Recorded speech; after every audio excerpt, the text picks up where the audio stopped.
Good morning, everyone. Welcome to the Genghis Monthly Financial Chat. My name is Damaris Mukulu. I'm the head of brand marketing and communications at Genghis Capital. Today's financial chat is a masterclass on bond valuation. Now, as you're aware, bonds are fixed income instruments which are open to retail investors that allow you to enjoy a steady and predictable income in the form of coupon payments. It also allows you to recoup the value of your bond at the bond's maturity if you hold it till its maturity period. We have conclusively covered investing in the fixed income market in a webinar earlier this year, and a full recording of the same is available on the Genghis YouTube channel. I'll share the link on the chat box in a short while if you'd like to refer to that particular training. The reason I'm saying that is that today's masterclass focus is on bond valuation. So this is a technique that investors like yourself can use to determine the fair value of a particular bond that's been floated either in the primary market.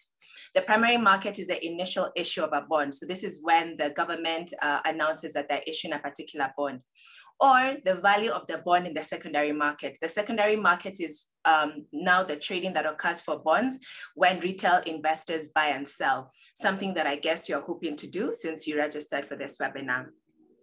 Guiding our discussion is Kevin Ginge. I'm really excited to get started. So guiding our discussion is Kevin Ginge.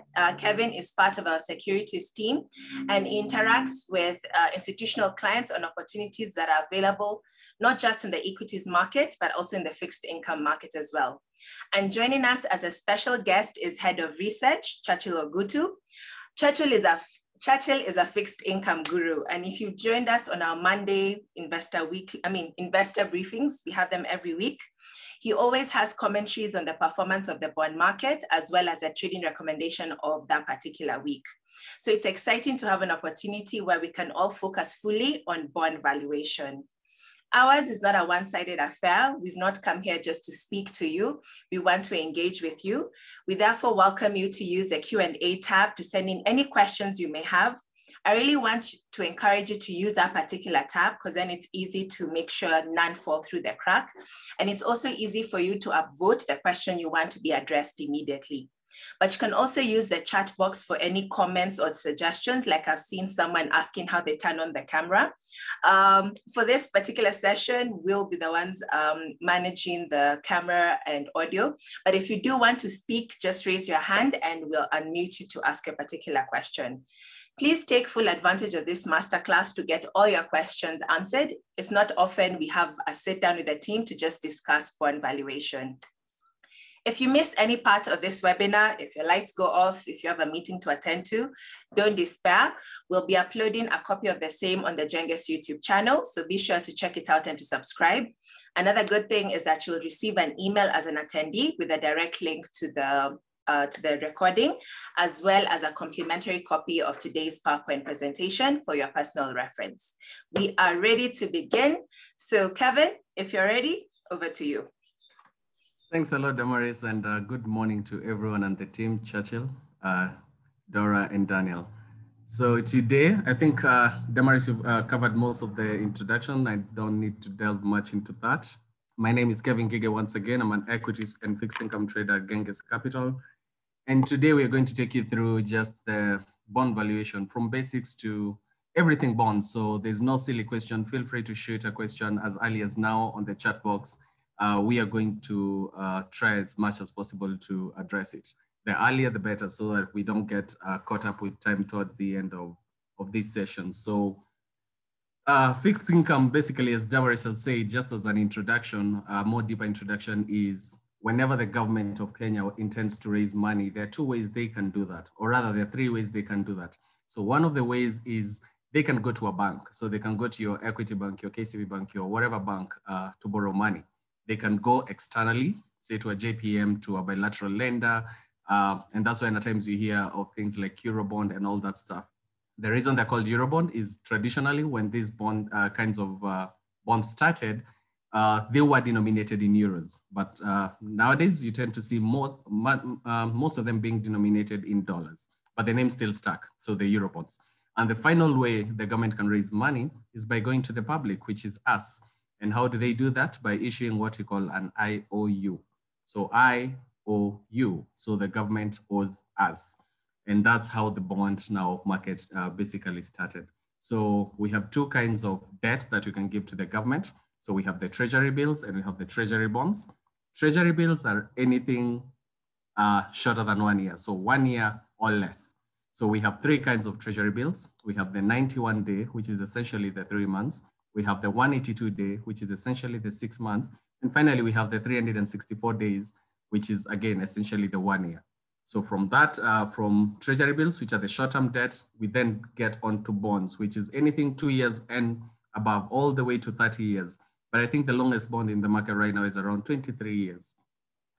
So how do these bonds work? The government will come to an auction and say, we intend to, we need 50 billion shillings. Or sorry, before I get into that, we have again two types of treasury bonds. So we have the fixed coupon bonds, which you call the FXDs. These are taxable. And we have the more lucrative, the infrastructure bonds, which ideally used to for infrastructural projects, as the name suggests. So the government wants to build the expressway in Nairobi, or the government wanted to do, say, the SGR or whatever project they want to do. They'll come to you, ask you for money. They won't tax you for that money, and they will use it for that project. Nowadays, less and less, they're more open to discussing the details of the proceeds of the bonds. So we might not really know where the proceeds of the last bond went to, but it is the government for you. So yes, when they come to you and say, we are issuing, we need 50 billion, can you guys apply? So that's called what we call an auction. So guys will come in and say, okay, I can give you 1 billion, but for this 1 billion, I need 13%. And another one will come and say 10, another will come and say 11. So what the government will do is look at its appetite for money and what rate is comfortable for them to repay. So they'll sort of get an aggregated or an average rate that then will be communicated after the closure of auction period. So where if you're above the rate, then you're cut off. If you are below the rate, then you're fine. If you are non-competitive again, then you're fine. But we'll see more of that as we get into valuation. I just wanted us to get those basics right so that then it becomes a smooth sailing thereafter. So allow me please to share my screen.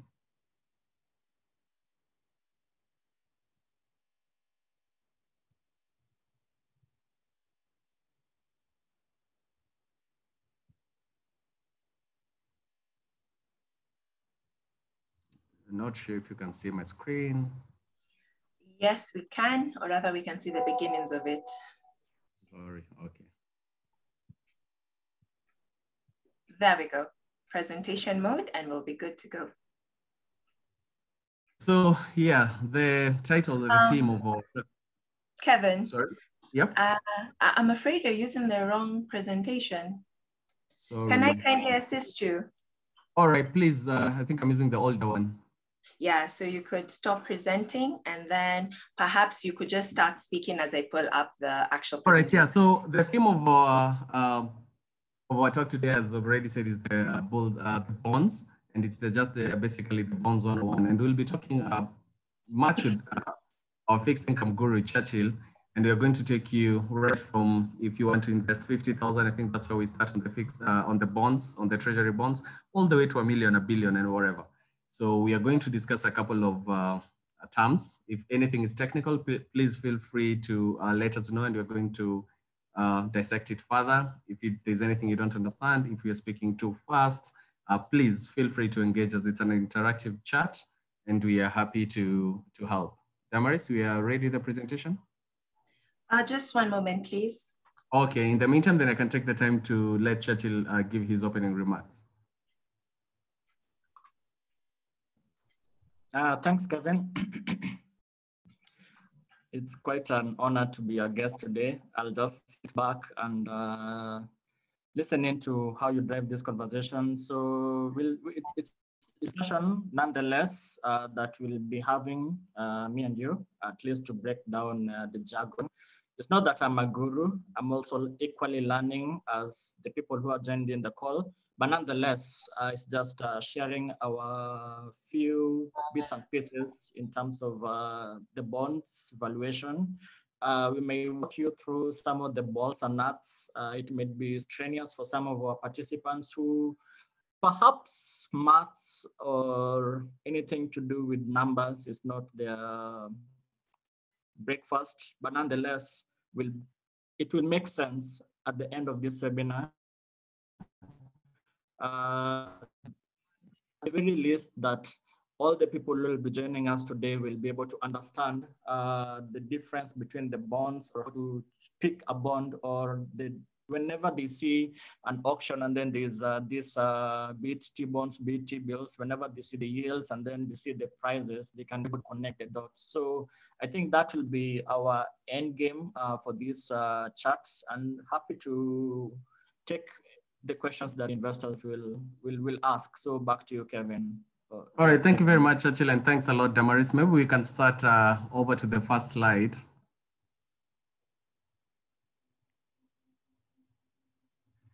All right, so here are the contents of today's talk, and we're going to talk about the bond pricing.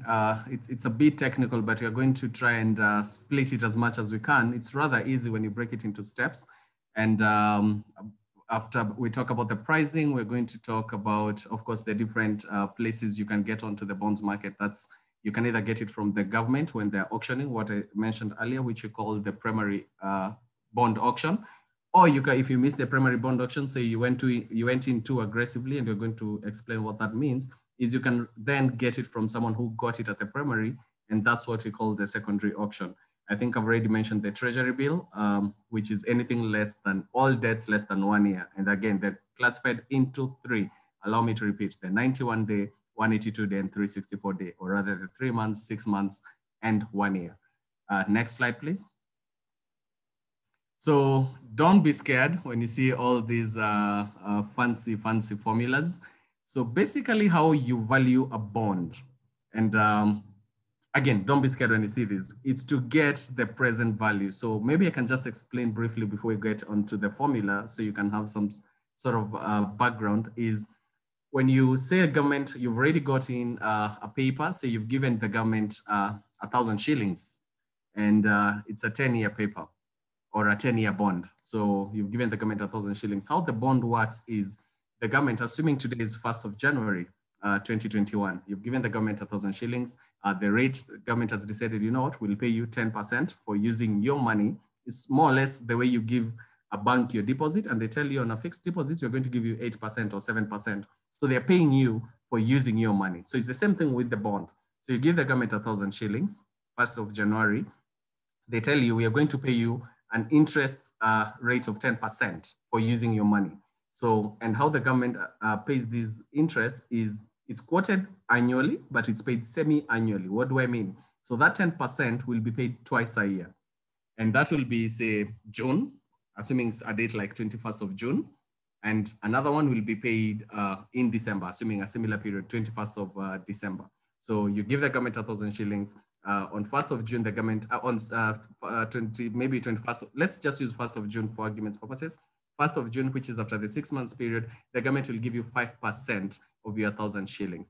And on 1st of December, which is the other 6-month period, the government will give you 5%. So for that first year, which is 2021, the government will have paid you 10%. That's just interest for using your money.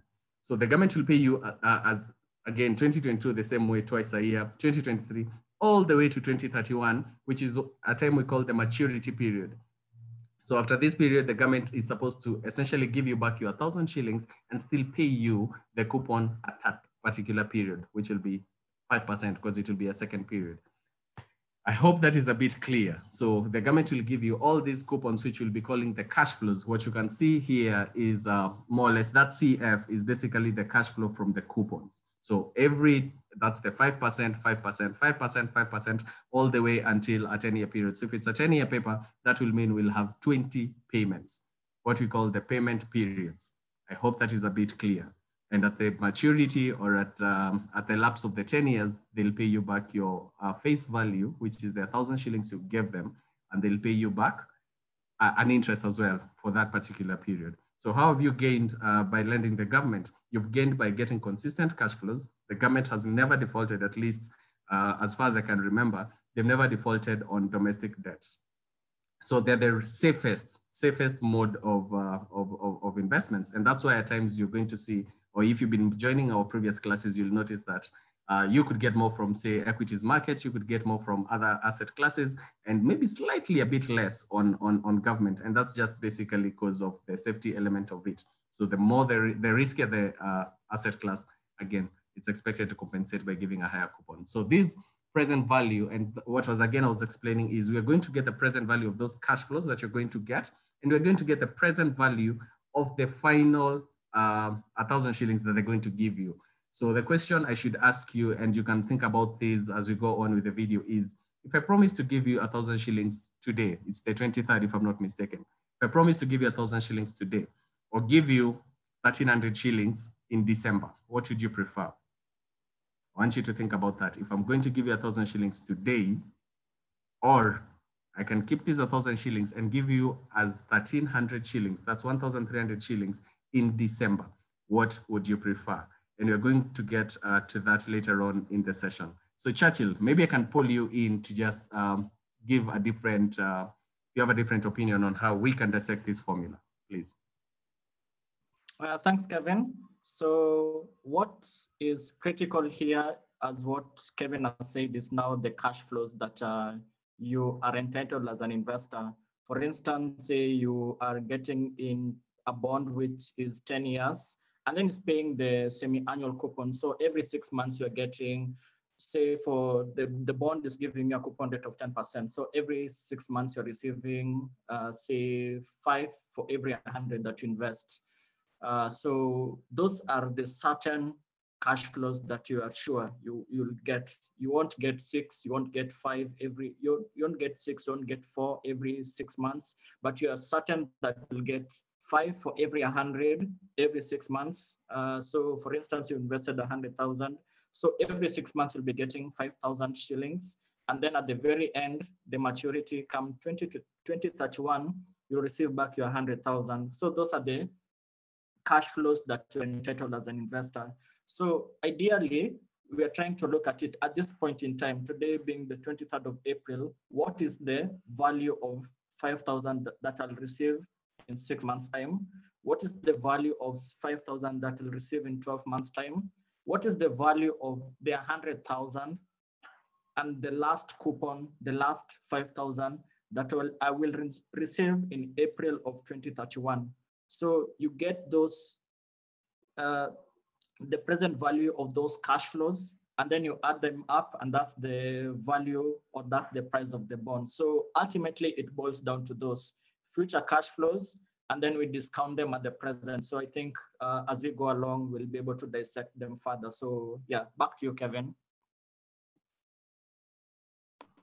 Okay, I think I now have the presentation. Maybe to just make it easier, I can share my screen, yeah? Sorry, Damaris, and thanks a lot for the help. Always happy to chip in.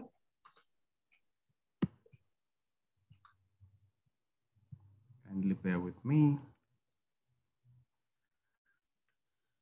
All right, so we have a 3-step process or we are going to use a 3-step process just to try and much as possible to break it down. And we're going to use arbitrary numbers so that, I mean, it can make more sense to you. So the 3-step process, again, as I think Churchill and I have explained, is 1, we're going to obtain the cash flows the bondholder is entitled to. Cash flows here, or the CF, is basically what you can see on this formula on the numerator is the, just think of it as the coupons.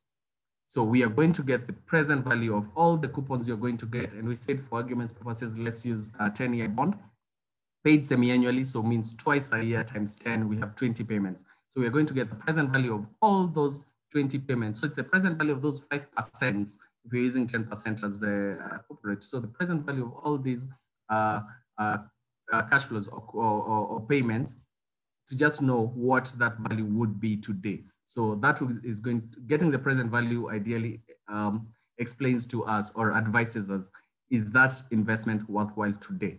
Is it worth getting at today? And remember the question I asked you, if I gave you 1,000 shillings today or 1,300 shillings in December, what would you prefer? It's not easy to make that decision. Let me just give you a hint, unless you've discounted that 1,300 to today's value, which is the present value, and we're going to show you what the discounting factor is. So we're going to get the present value of the cash flows. That's bullet point 1, the bondholder is entitled to. Second, we are going to get, just minimize this. We are going to obtain the discount rates for the maturities corresponding to the cash flows. Don't be lost. We are going to get, which is pretty simple. And thirdly, we are going to obtain the bond prices at the discounted value of the cash flows. So we'll start with point 1, which is obtaining the cash flows the bondholder is entitled to. As again, I said, those are the payments, the semi-annual payments the bondholder will be paid. And there are two key things. So what is the maturity date of the bond? So this is the time the government is supposed to give you, the time the contract, the time the IOU with the government expires. That's what we refer to as the maturity date, or the redemption date, or the property date, or whatever you want to call it. That's the date you're going to be paid back your money. So we have two kinds of bonds. So that's bullet bonds, have a single maturity on its principal of face value. Again, principal is just the same as the face value, or FV, if you see us using that term in future, FV is equals to face value. All right, and we have the amortized bonds, have early partial redemption on its principal or face value. So remember earlier on I mentioned we have two kinds of bonds. So we have the fixed coupon bonds. No better way to say it, we have the taxable bonds, which are what we call the FXD. So it's not an acronym for anything. It's just a fixed coupon bond, or it's a taxable bond. And normally you'll see these bonds will be denoted as FXD1, which means it's the first paper, say 2021, which is the first bond in 2021, 16. Let me say that again. So you'll see these bonds being denoted at FXD1/2021/16. What does that mean? This means it's the fixed, it's the first fixed coupon bond issued in 2021, and the 16 at the end is the tenure, or the time to maturity. So that means it's a 16-year paper. You can see anything else, FXD3, 2019, 20. So FXD3 means it's maybe the third paper issued in 2019. That is a 20-year paper. I hope that is clear. IFB here under the amortized bonds means infrastructure bond. That's what it stands for. And remember, infrastructure bonds are more enticing or more marketable than FXD due to the tax element. IFBs are not taxed. FXDs are taxed. And how are they taxed? For any investment, I think it's below 20 million, you're taxed at 15%. For anything above, you're taxed at 10%. But IFB, if the government tells you 12.5 is the coupon they're going to give you, they're going to give you 12.5. So there's no tax on that. And normally you'll find that FXDs are issued every month. So you might have 12 in a year. But IFBs are normally, traditionally, I've seen them being issued twice a year. But this year has been special. We already have two IFBs, one just closed recently, I think 2-3 weeks ago. So normally investors would think of an IFB as you'll have one earlier on in the year and maybe a Christmas present towards November, December. So, but again, it's at the discretion of the government. They can decide to issue 12 IFBs in a year. So there's no really an economic calendar or a debt calendar that shows. Anyway, so we are going to move on. And what is the coupon rate? I think I've already explained what the coupon rate is. And the coupon rate is what the government will be paying you as an interest rate for using your money. So we're going to just look at... Kevin, can I interject a bit? Just go back to the previous slide. Previous slide here?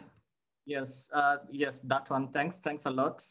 So FXD1, so let me take you back a bit. So for FXD1, 2016-20, that is the bullet bond. So by bullet bond, we just say that, say you, as an investor, you are investing 100,000. We'll use 100,000 for simplicity's sake. So you are investing 100,000. So what that means for a bullet bond is that you receive 100,000 at the very end of the bond maturity. So if the bond is for 5 years, you'll receive back your 100,000 after 5 years. If it's for 10 years, you receive it after 10 years. If it's for 2 years, you receive it after 2 years. So for FXD1, now that is what is the acronym by the NSE, how they rename the bonds is FXD1, say what Kevin said, say 2021-20, FXD1/2021-20. So what that means is that this is the first 20-year paper that is issued in 2021. So FXD1 2021-20. If it's FXD2 2018-16. So that means is that it was the second 20-year paper that was issued in 2016. So that is what it means. I think one of the participants had asked for clarification. And the same goes with IFB. So with the IFB, the difference is rather than getting that 100,000 at the end of the life of the bond, say if it's for 5 years, the government may say that 50% of that will be paid in the middle. say at the end of 3 years or at the end of 2 years. Anything, one of those, it's at their discretion. So you may receive back your 50,000 at the end of 3 years or at the end of 2 years, depending on where the government says or depending on where it is. So that's the difference between IFBs and FXDs. And then another thing, for the coupon rate, you find that at the primary, also for, some of the primary bonds, they don't have coupon rates. So that is what is called the market determined. So some of these coupon rates are not outrightly determined by the government, but it's determined by the auction results. It's not given at the very onset. So it's something that we'll tackle, or it will be decided once the results of that specific primary happens. And if I may take you back to the IFB that was issued this month, IFB 128, 2021, 18, which is the first 18-year IFB paper issued this year. So what that meant is that the coupon rate was not known at the very beginning when, as an investor, you're placing your bid, but it was now determined once all the bids were taken up. So that's the difference. But nonetheless, the principles are still the same, which we'll be able to walk you through. So back to you, Kevin. All right, thanks a lot, Churchill. I think I got into the acronyms of explaining FXD and IFBs. I forgot to explain the amortizing bit of it. And basically, as Churchill have said, amortized bonds, if you gave a government your 1,000 shillings, say for 10 years, at the 5th year, they're going to give you back 50,000 shillings. And at the other 5th year, which is now the lapsing of the 10-year, they're going to pay you back the other 50,000. And the reason the government does this is first to reduce their debt obligation. And so, you know, instead of them paying back at the full 100,000 at the end of the 10 years, they will have already offset 50% of that debt. So they wouldn't have as much debt stress towards the end of that maturity. So that's one of the reasons the government does that. And I think maybe Churchill, as we go on, or maybe later on in the session, we're going to show them the list of bonds under the Nairobi Securities Exchange, so that they can just see what we mean by saying FXD1 2018. I know when we say it, so many words, figures that might just escape the brain. So I'm going to pull that up in a minute. But right now, let's just jump into an example. And I think, Churchill, you're best to just do that example. Then maybe I can add 1 or 2, 3 things. Churchill? Thanks. So let me walk you through this example. So assuming that there's a 5-year bullet bond, by bullet bond, it essentially means that you'll receive back your investment at the end of these 5 years. So assuming that there's a 5-year bullet bond that has been issued today by Damaris. Damaris, you assume, is the government of Kenya. So Damaris issues a 5-year bullet bond today with a face value of 100, and it is paying an annual coupon rate of 10%. So the coupon rate is predetermined.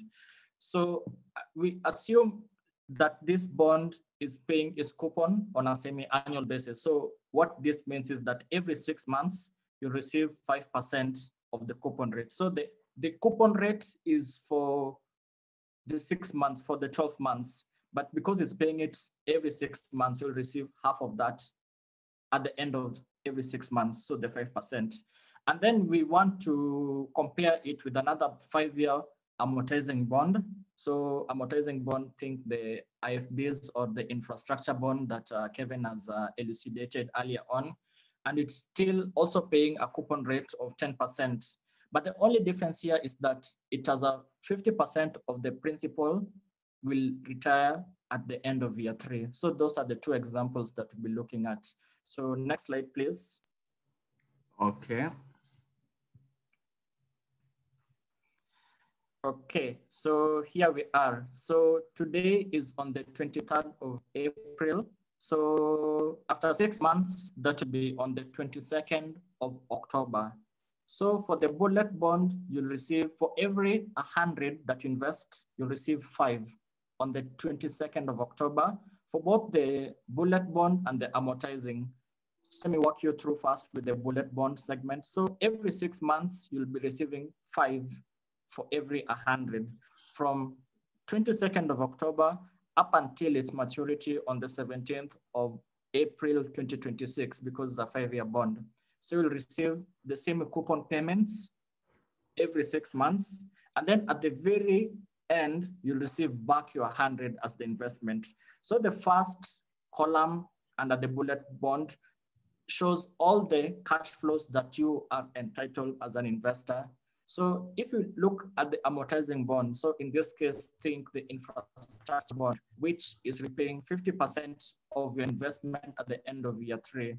So you'll see that between 22nd October this year up until 19th April 2024, you'll receive back, you'll still get back your 5 for every 100, but then you'll get back 50. The government of Kenya, this is Damaris, will pay you back half of your investment. So this is 50. So on the 19th of April, you receive for every 100 you invest, you receive back the semi-coupon and then the 50% of your investment. So you'll receive a combination of 55.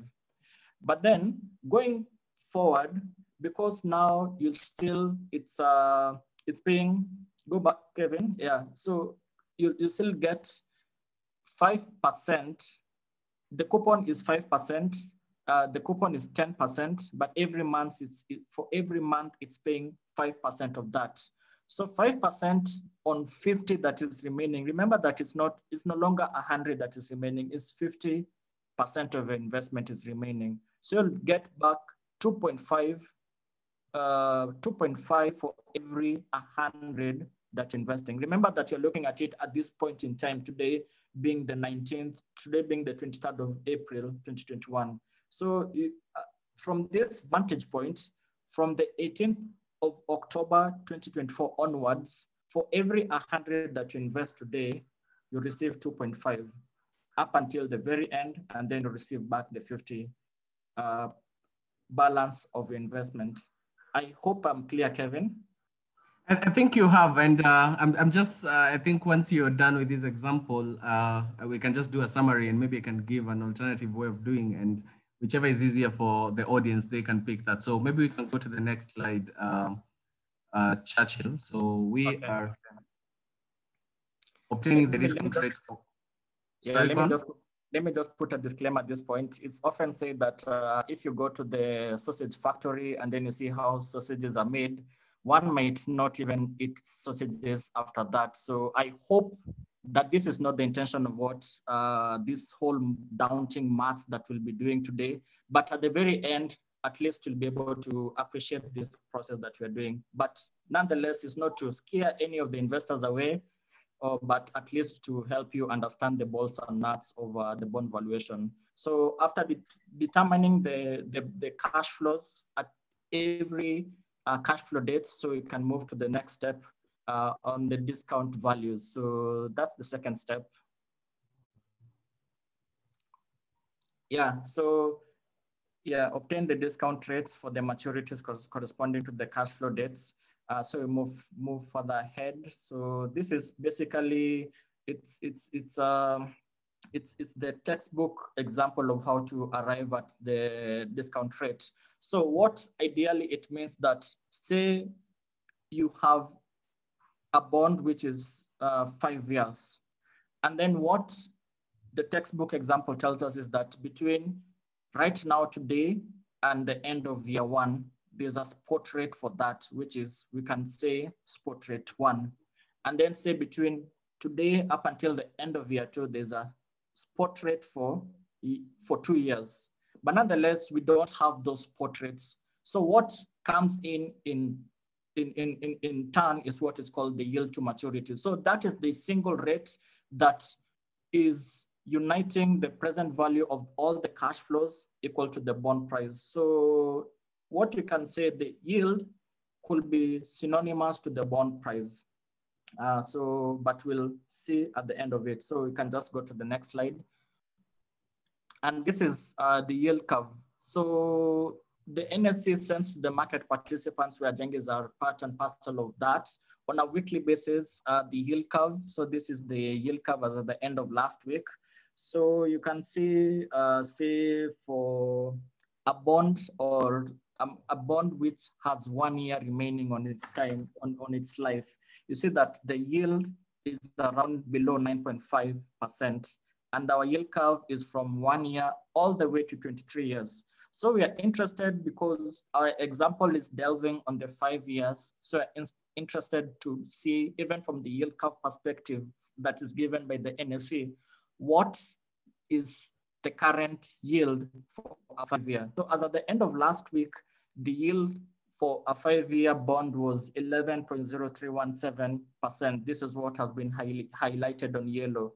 But just to take you to the next slide, the yield curve keeps on changing at any given point. So on the left side of your screen, so we have the different yield curves. So on the left side of your screen, you have the yield curve as at the end of last week against the end of April last year. So the one that is dotted on black is the end of last year, and then in red, in maroon, is now as at the end of last week.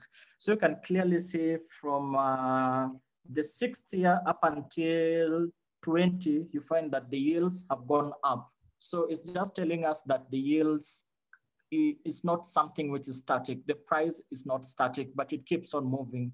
There are a number of factors that drive this. I saw a question that was put on the chat in regards to what is the expectation of our yield in the next quarter, or what is the outlook on the yield.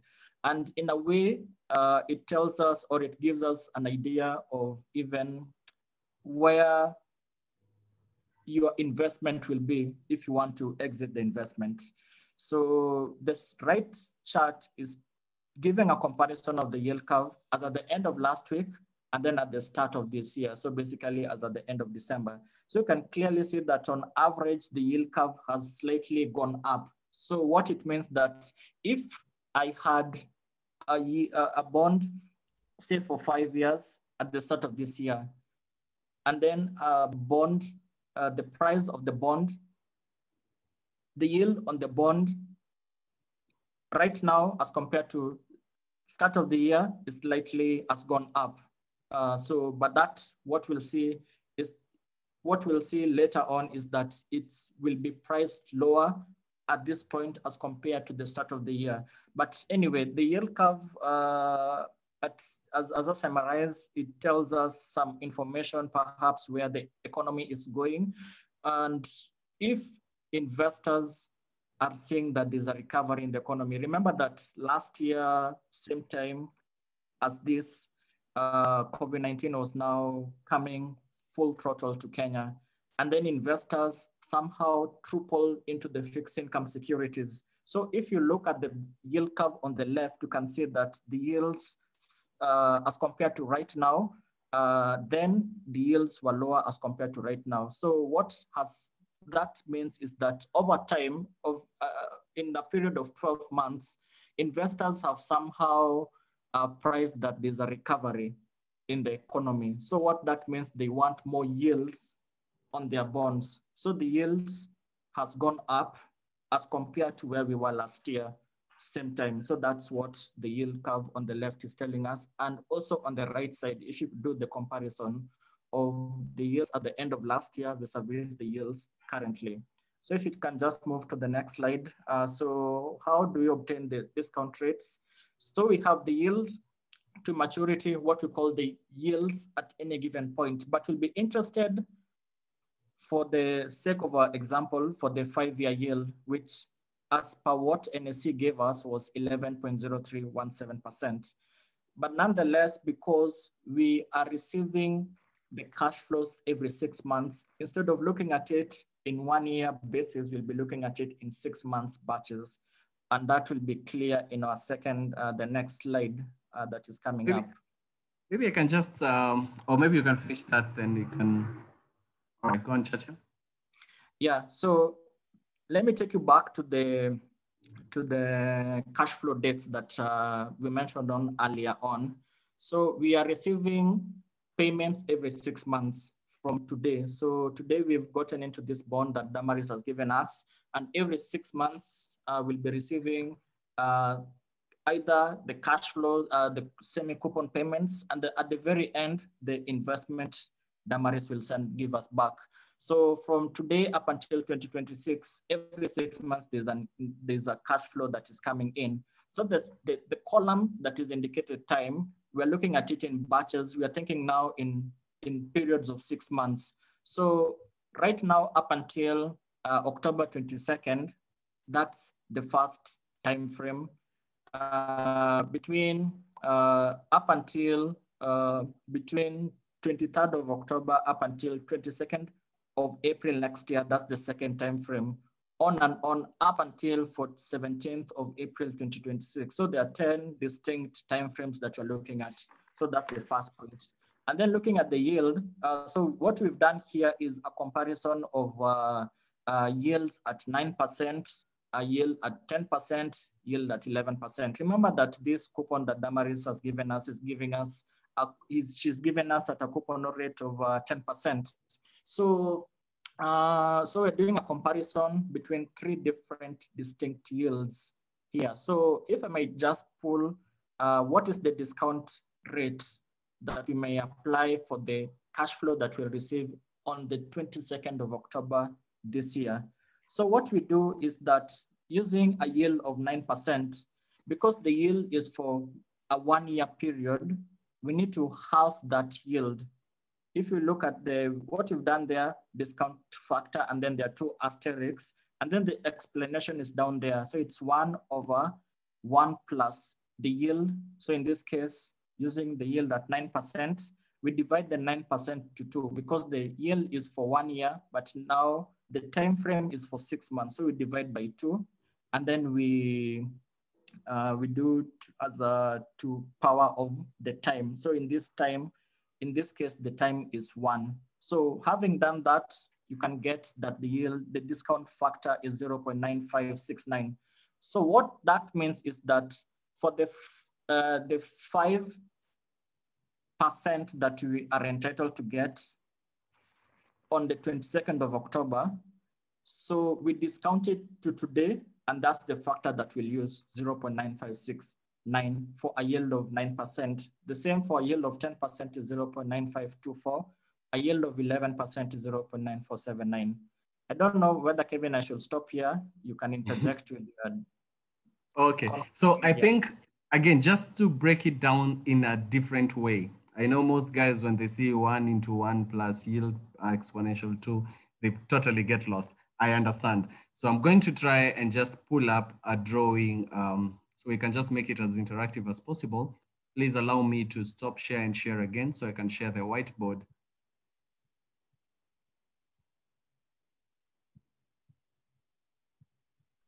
And Churchill, by the way, it's not like a sausage factory. I think we're getting a lot of engagement, and as people are understanding how bonds are working, people are actually having an interest.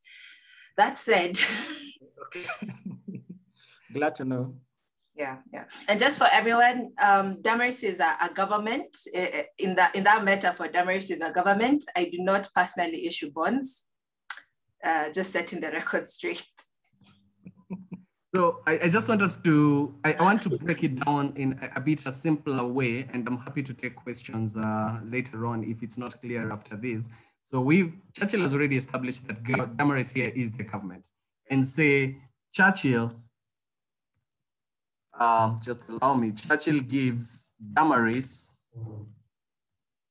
1,000 shillings, and Damaris is to pay Churchill a coupon rate. Remember, we said coupon is the same as interest of, say, 80 shillings, which essentially means 8%. I hope it's clear till there, and I hope you can see my screen. My screen is visible? Yes. Okay. I could be talking to myself. So the time to maturity, or the duration Damaris wants to use Churchill's money, is time to maturity is, and please don't mind my handwriting and the way I write, is 10 years. So government, Damaris here needs money to build a road. That's the government. Churchill is an investor like you and I, and Churchill has 1,000 shillings to invest. Of course, Churchill is not going to give Damaris his money for free for 10 years. It's not charity Churchill is after. So when Churchill gives Damaris the 1,000 shillings, this is the auction and the bidding has already been closed and it's been decided that the coupon rate will be 8%. And the time Damaris needs this money is 10%. So when you are talking about the present value of the cash flows, or when we want to talk about the price of that bond today, or you want to see if these future coupons, if these 80 shillings are paid, we can take two examples. So one, we can take paid annually. It's uncommon in Kenya. In Kenya, these 80 shillings you can see here will be paid twice. So it will be broken into two. So you'll be paid 40 shillings in June, and say you'll be paid another 40 shillings in December. Or if you want, you'll be paid 4% in June and 4% in December. I hope that is clear. So that is one of the ways. That's the most common way we have in Kenya, which is semi-annual payments. But for the argument's purposes and for us to build that understanding, and I want to really break it down as simply as possible, we are going to first start with annual payments, and then we can once you understand annual payments, it will be easy to then discuss the semi-annual coupons. So what is this present value we keep talking about?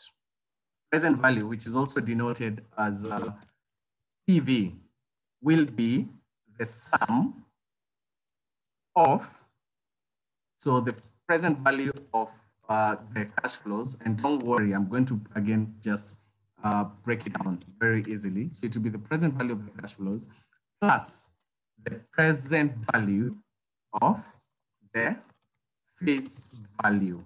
And here the face value is basically 1,000 shillings Churchill gave to Damaris, and the cash flow here is simply the 80 shillings Damaris would pay Churchill for using his money. I hope it's clear up to that point.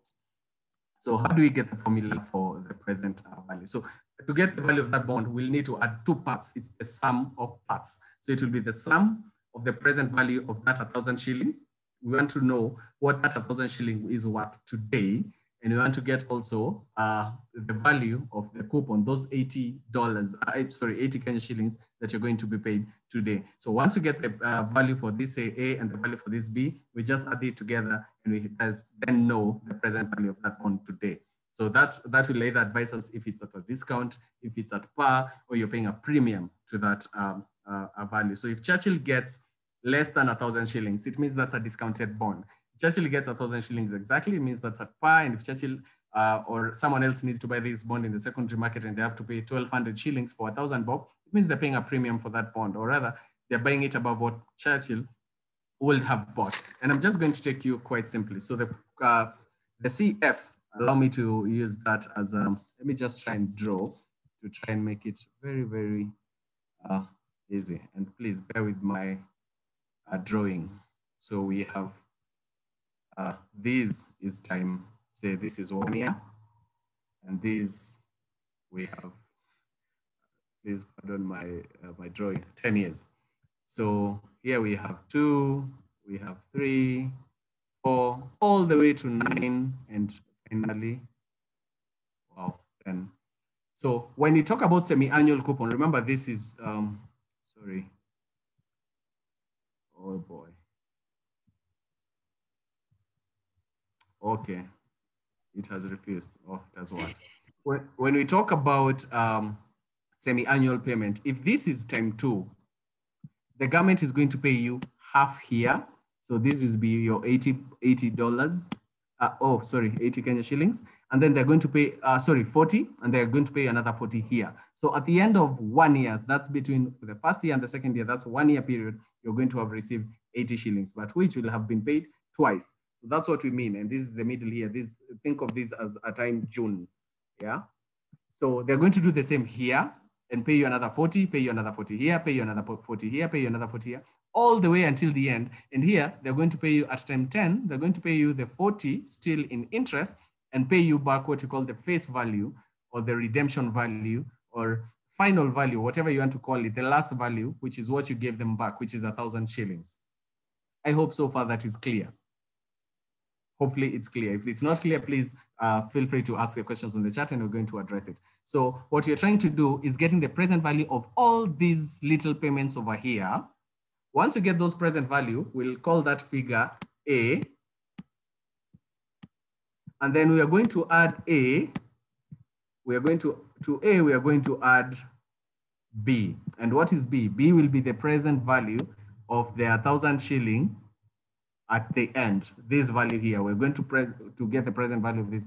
And how do we get the present value? We are going to have a discount factor, which Churchill had showed earlier with a very fancy formula of B naught and all that stuff. But we're going to break it down here, very easy for you. So let's get into it. I hope you've understood the timeline. In mathematics or finance, this is what is called the time series analysis, or the time value of money. Yeah, TVM, or those who've been in finance, but that should not scare you. So, oh boy, already undone my earlier chats. All right, let me just erase this part and we can work from here. So we come here and let me just go back to text. And Churchill, please feel free to come in if you think I'm making anything overly complicated. So how do we get these? There are two ways to get these. You can get these using a scientific calculator, which will just show you the present value, or rather I can show you another easier way. There are three ways. If you have a scientific calculator, then it's easy for you to punch in the numbers. All the numbers I've given you, sorry, touching my screen, like you can see all the numbers I've given you here. You can punch them into a scientific calculator and it will give you the answer, easy peasy. The other way, if you don't have a scientific calculator, you can go to your Google and just bear with me for a second. We have a present value calculator on Google, as you can see. So your future value or whatever you expect to be paid back, you can still see my screen, Churchill? We are still on the board. Oh, you're still on the board. I think I need to exit, stop share and share again so you can see my screen. I really want us to go together. You can see it now? Perfect. So you just go to Google and say a present value calculator instead of working all those jargons of Churchill of B naught and the discounting factor. So just come here and say, you know, you have your future value or whatever value you expect to receive, which is 1,000 shillings for arguments purposes. The time period, as we said, we are going to deal first with annual payments. Forget the semi-annual coupons first. The time period is 10, so you punch in your 10, and it can be whatever, it can be 8, and your interest rate can be, say, 12. Once you do that, you just come and say calculate. And what it has already done here, it has given you the present value. So if you want to get 1,000 shillings at the end of 10 years, you need to invest 403.88 shillings. I hope that is clear. That's what we mean. That is the present value of 1,000 10 years from now.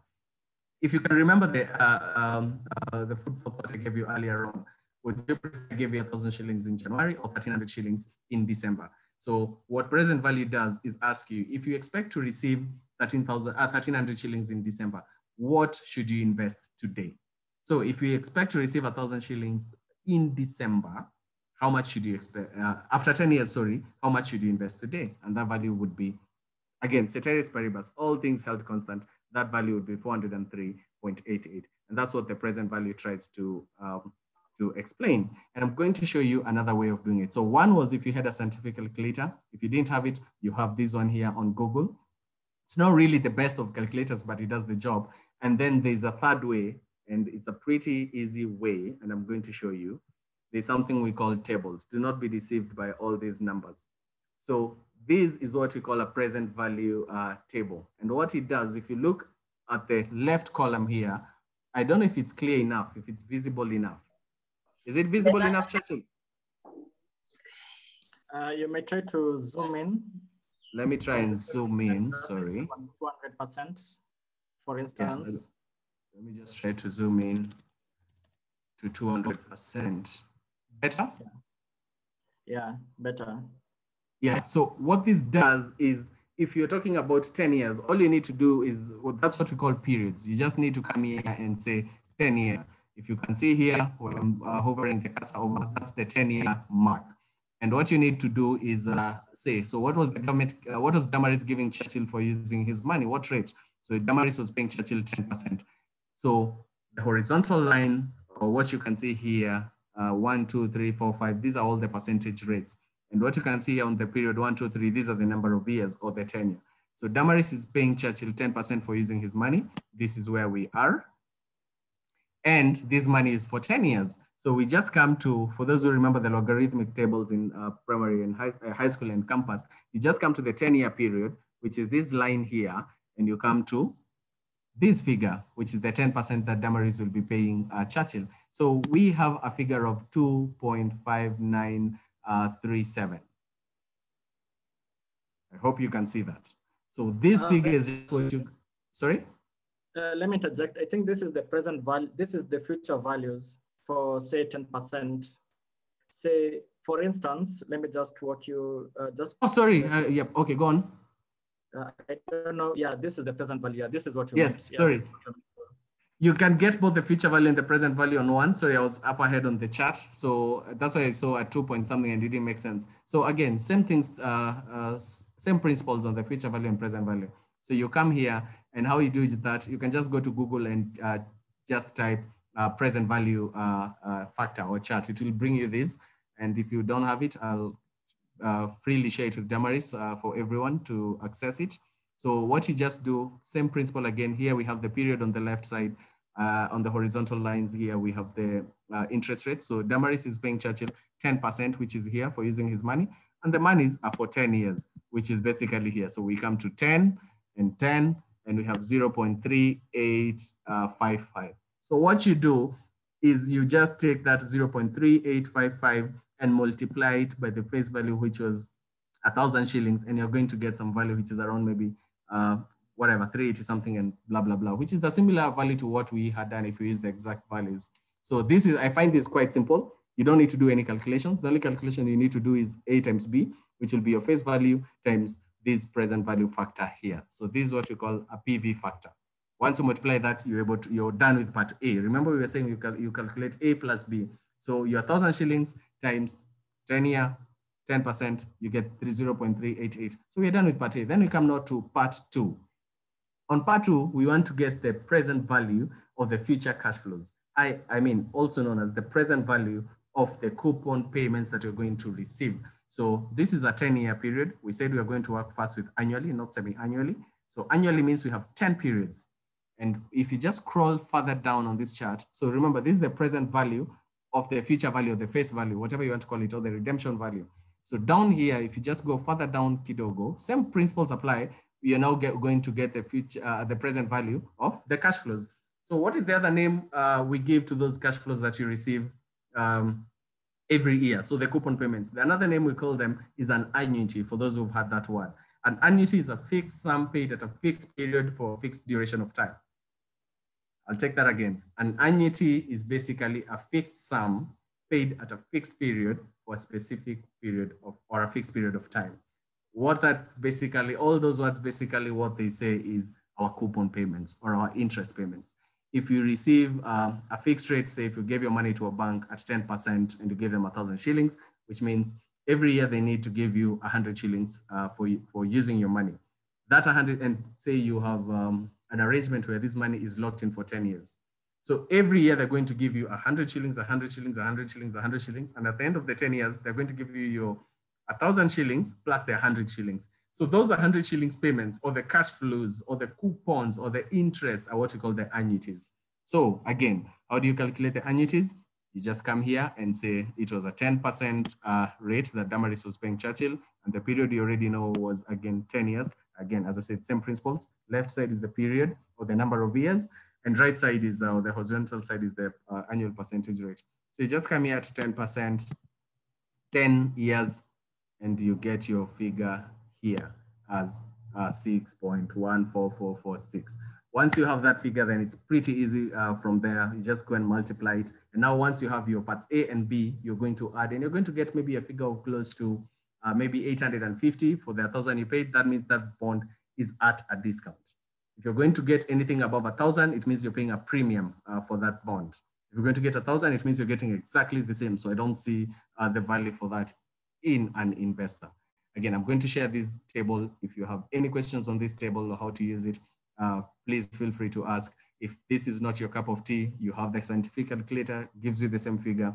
If you don't have the scientific calculator for that, you can just go online and check the present value calculator, and that's what you're going to have here.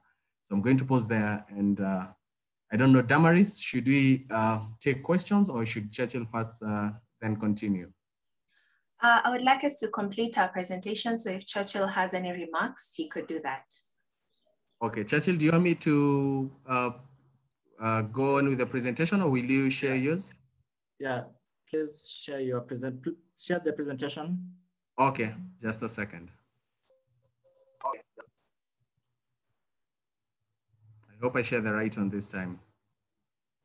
Was this the right one? Thanks, yes, correct. Kevin. So, yeah.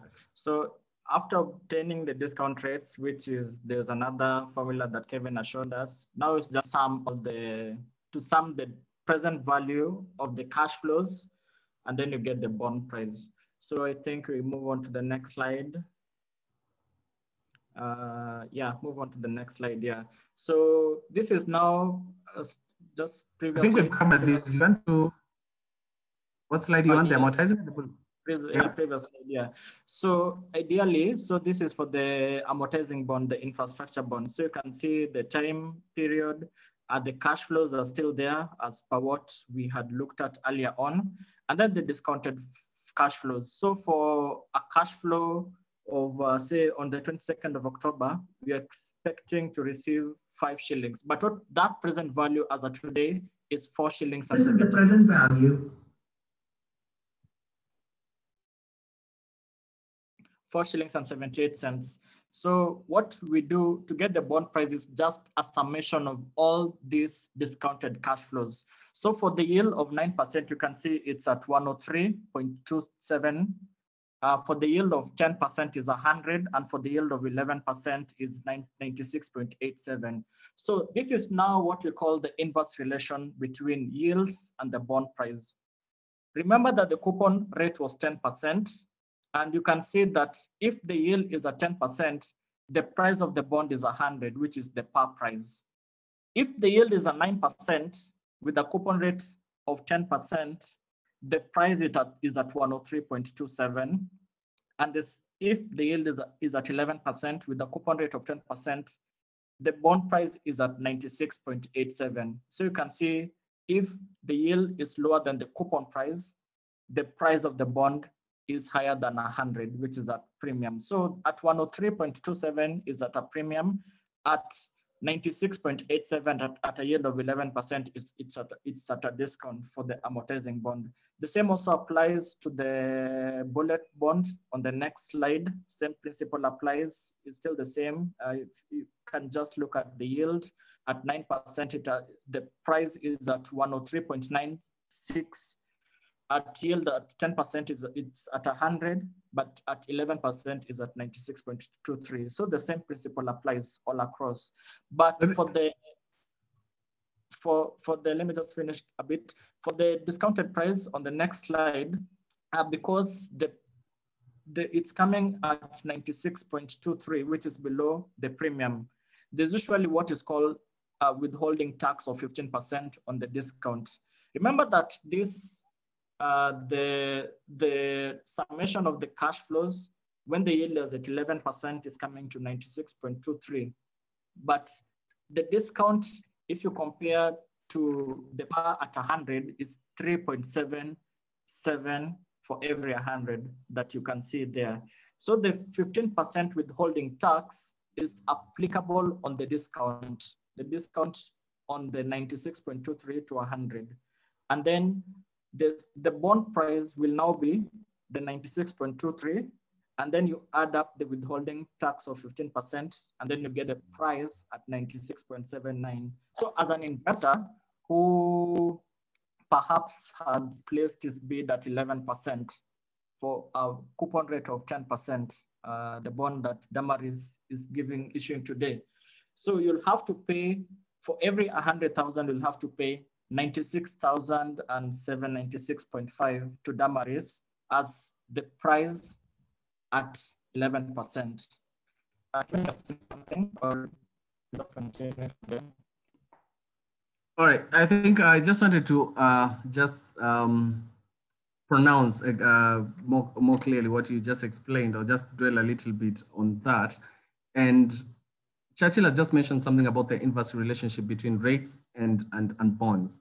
So just in a nutshell, when interest rates go up, what happens to the value of the bonds? The value of your bonds go down. And vice versa. When interest rates go down, the value of your bonds go up. And let me just take you back to a previous slide. You can see here that yield when the market is say around 9%, and when the market is around 10% and the market is around 11%. So when the coupon is the same as the YTM, it's sort of like at par. So that's why we have 100 here in the middle. So let me explain it in a different way that is not say maybe bond jargons. If you're holding a bond at say a coupon of 10%, and the government increases the rates in the market to say 12%. So that means the new bonds that the government will be issuing will have a rate of 12%. But you remember your coupon is still paying you 10%. So that automatically means that investors will not be looking at your bonds. They'll be looking to invest their 1,000 shillings at the higher rates. That makes your bond values, your bond price go down again, because I mean, you have to sort of pay an investor for that. I don't know how to put it in a nicer way. So you're holding a coupon at 10%. The market rates have been increased to 12%. So anyone who is investing the money now, why will they come and invest the money at 10%? Well, the rate's already at 12%. Everyone will be looking for a higher rate. And so most of the investors will be going for a market rate of 12%. So that makes your bond that is paying 10% less attractive.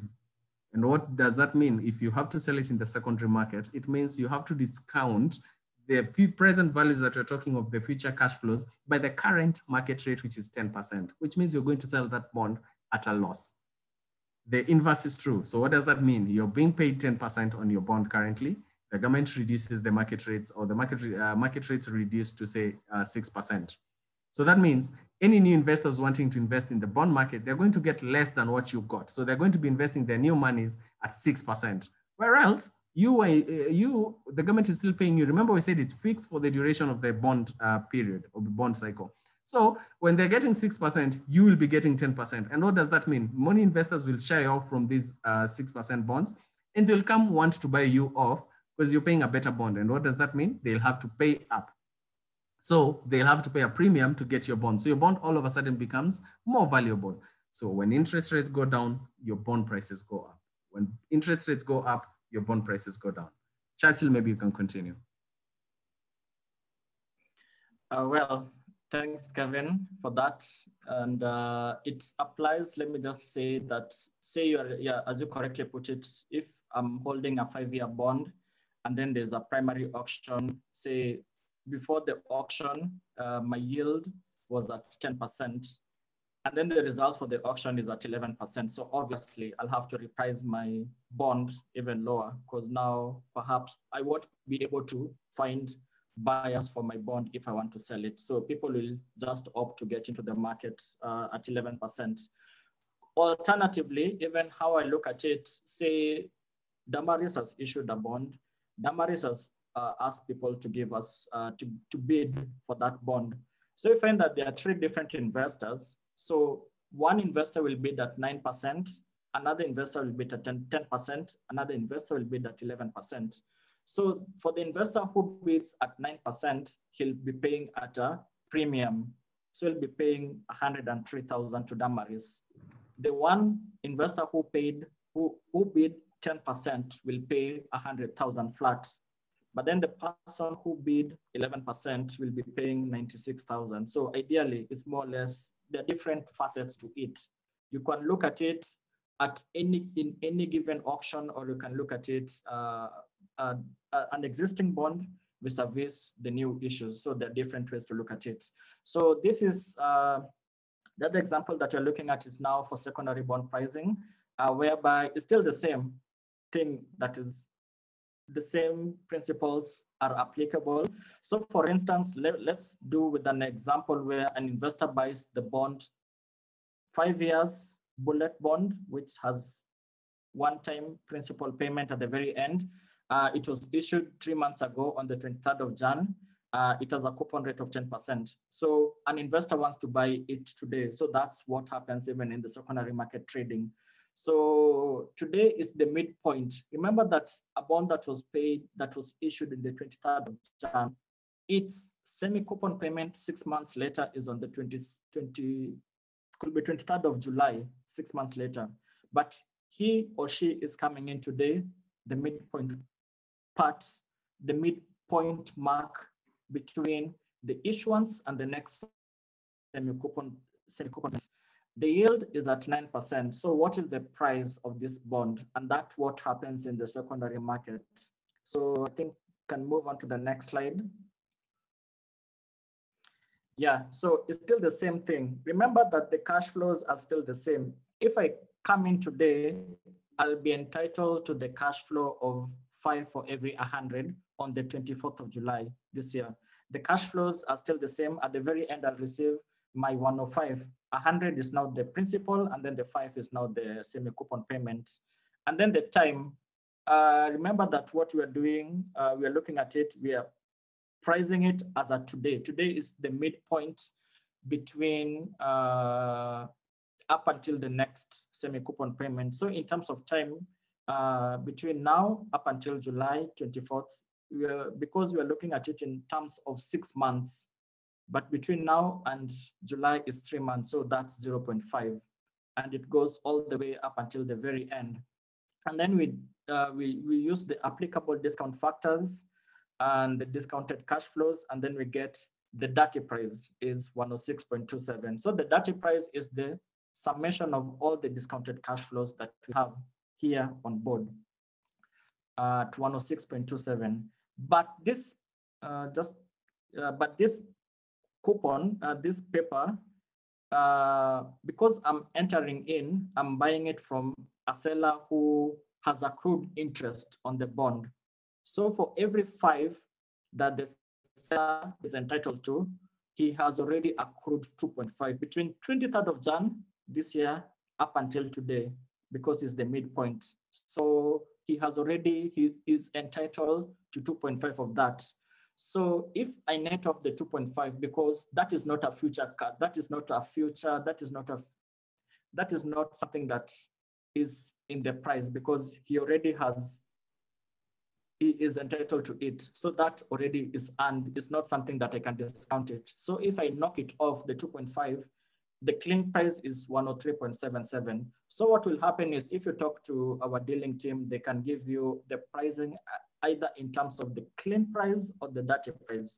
So the dirty price is now the full amount that as an investor you'll pay, but it includes the accrued interest of 2.5 or whatever the time period you're entering. This portion of accrued interest that you need to pay off to the seller because he had entitled it. So ideally, we're looking at the clean price of 103.77, but then you need to pay the seller the accrued interest that he or she had earned already. So you end up paying 106.27. So that's another principle that you're looking at.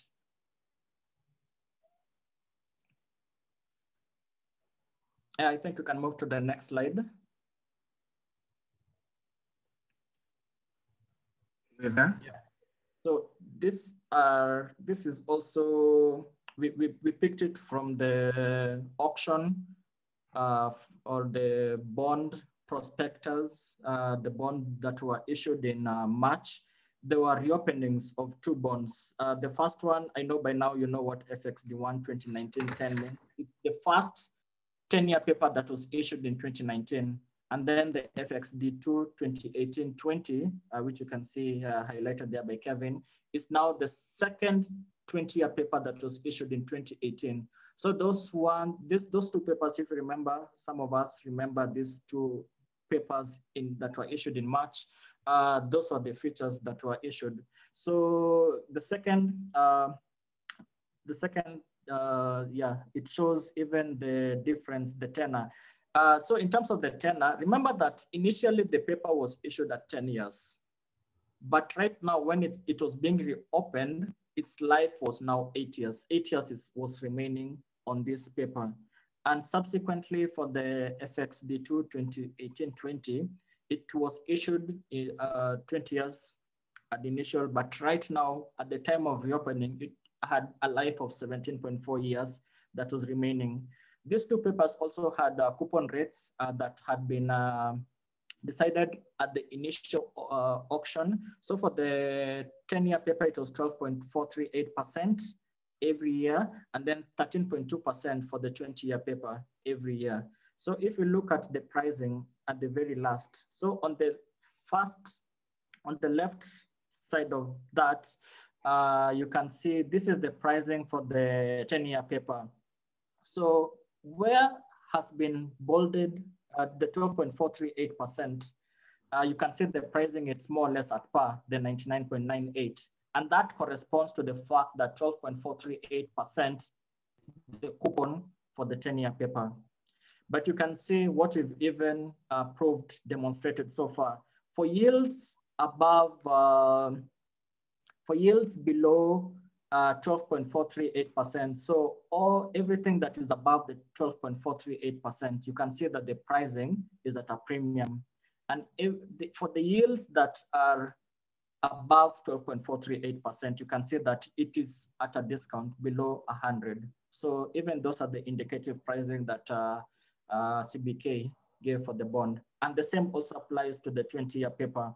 The 13.2%, which is now it's more or less at par because it's equal to the coupon price of 13.2%. So same thing for all the yields that were below 13.2% for this paper, you can see that the indicative pricing is at a premium. For the yields that were above 13.2%, you can see that they were priced at a discount. And then further down, you can see that they also give the component of the accrued interest that we talked about. So this paper, because it was, it has been issuing semi-annual coupon payments. So there's that element of the accrued interest that you need to pay as an investor. So you end up paying for the 10-year, say you bid at 12.438%, you end up paying 100.699, just an increase of the accrued interest. Same thing with the 20-year, whereby there's that accrued interest of 1.777 for every 100. So you have to mark it up on whatever pricing that you're doing. So this similar, what we've walked you through in theory is also the same principles that applies even with the primary reopenings. So next slide, please. And here, still the same thing and what eventually came out. So here there are two things we can look at. The first one is the weighted average rate of accepted bids, which have been highlighted. For the 10-year, what eventually ended up being accepted was 12.41%. It has a coupon rate of 12.438%. So the price is at the eventual price that investors were paying for this paper was 100.838 for every 100 year. So you'll end up paying 100,838 for every 100,000 that you invested in. For the 20-year, 13.441. Okay, let me take you back. For the 10-year paper, 12.41, comparing to the coupon rate of 12.438%. So this already is telling us that the paper was at a premium, slight premium to par, because of the yield is lower than the coupon rate. And then there's that markup for the accrued interest. For the 20-year, you find that it was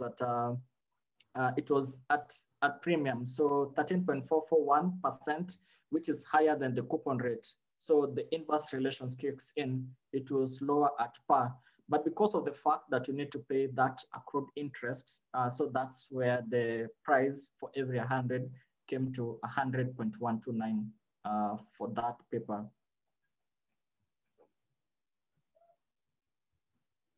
Yeah, so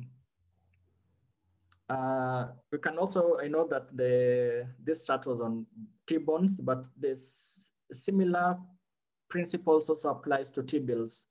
So these are the results for not yesterday's results, but last week's results. And T-bills are secure short-term investments, but the main difference is that they are sold at a discount.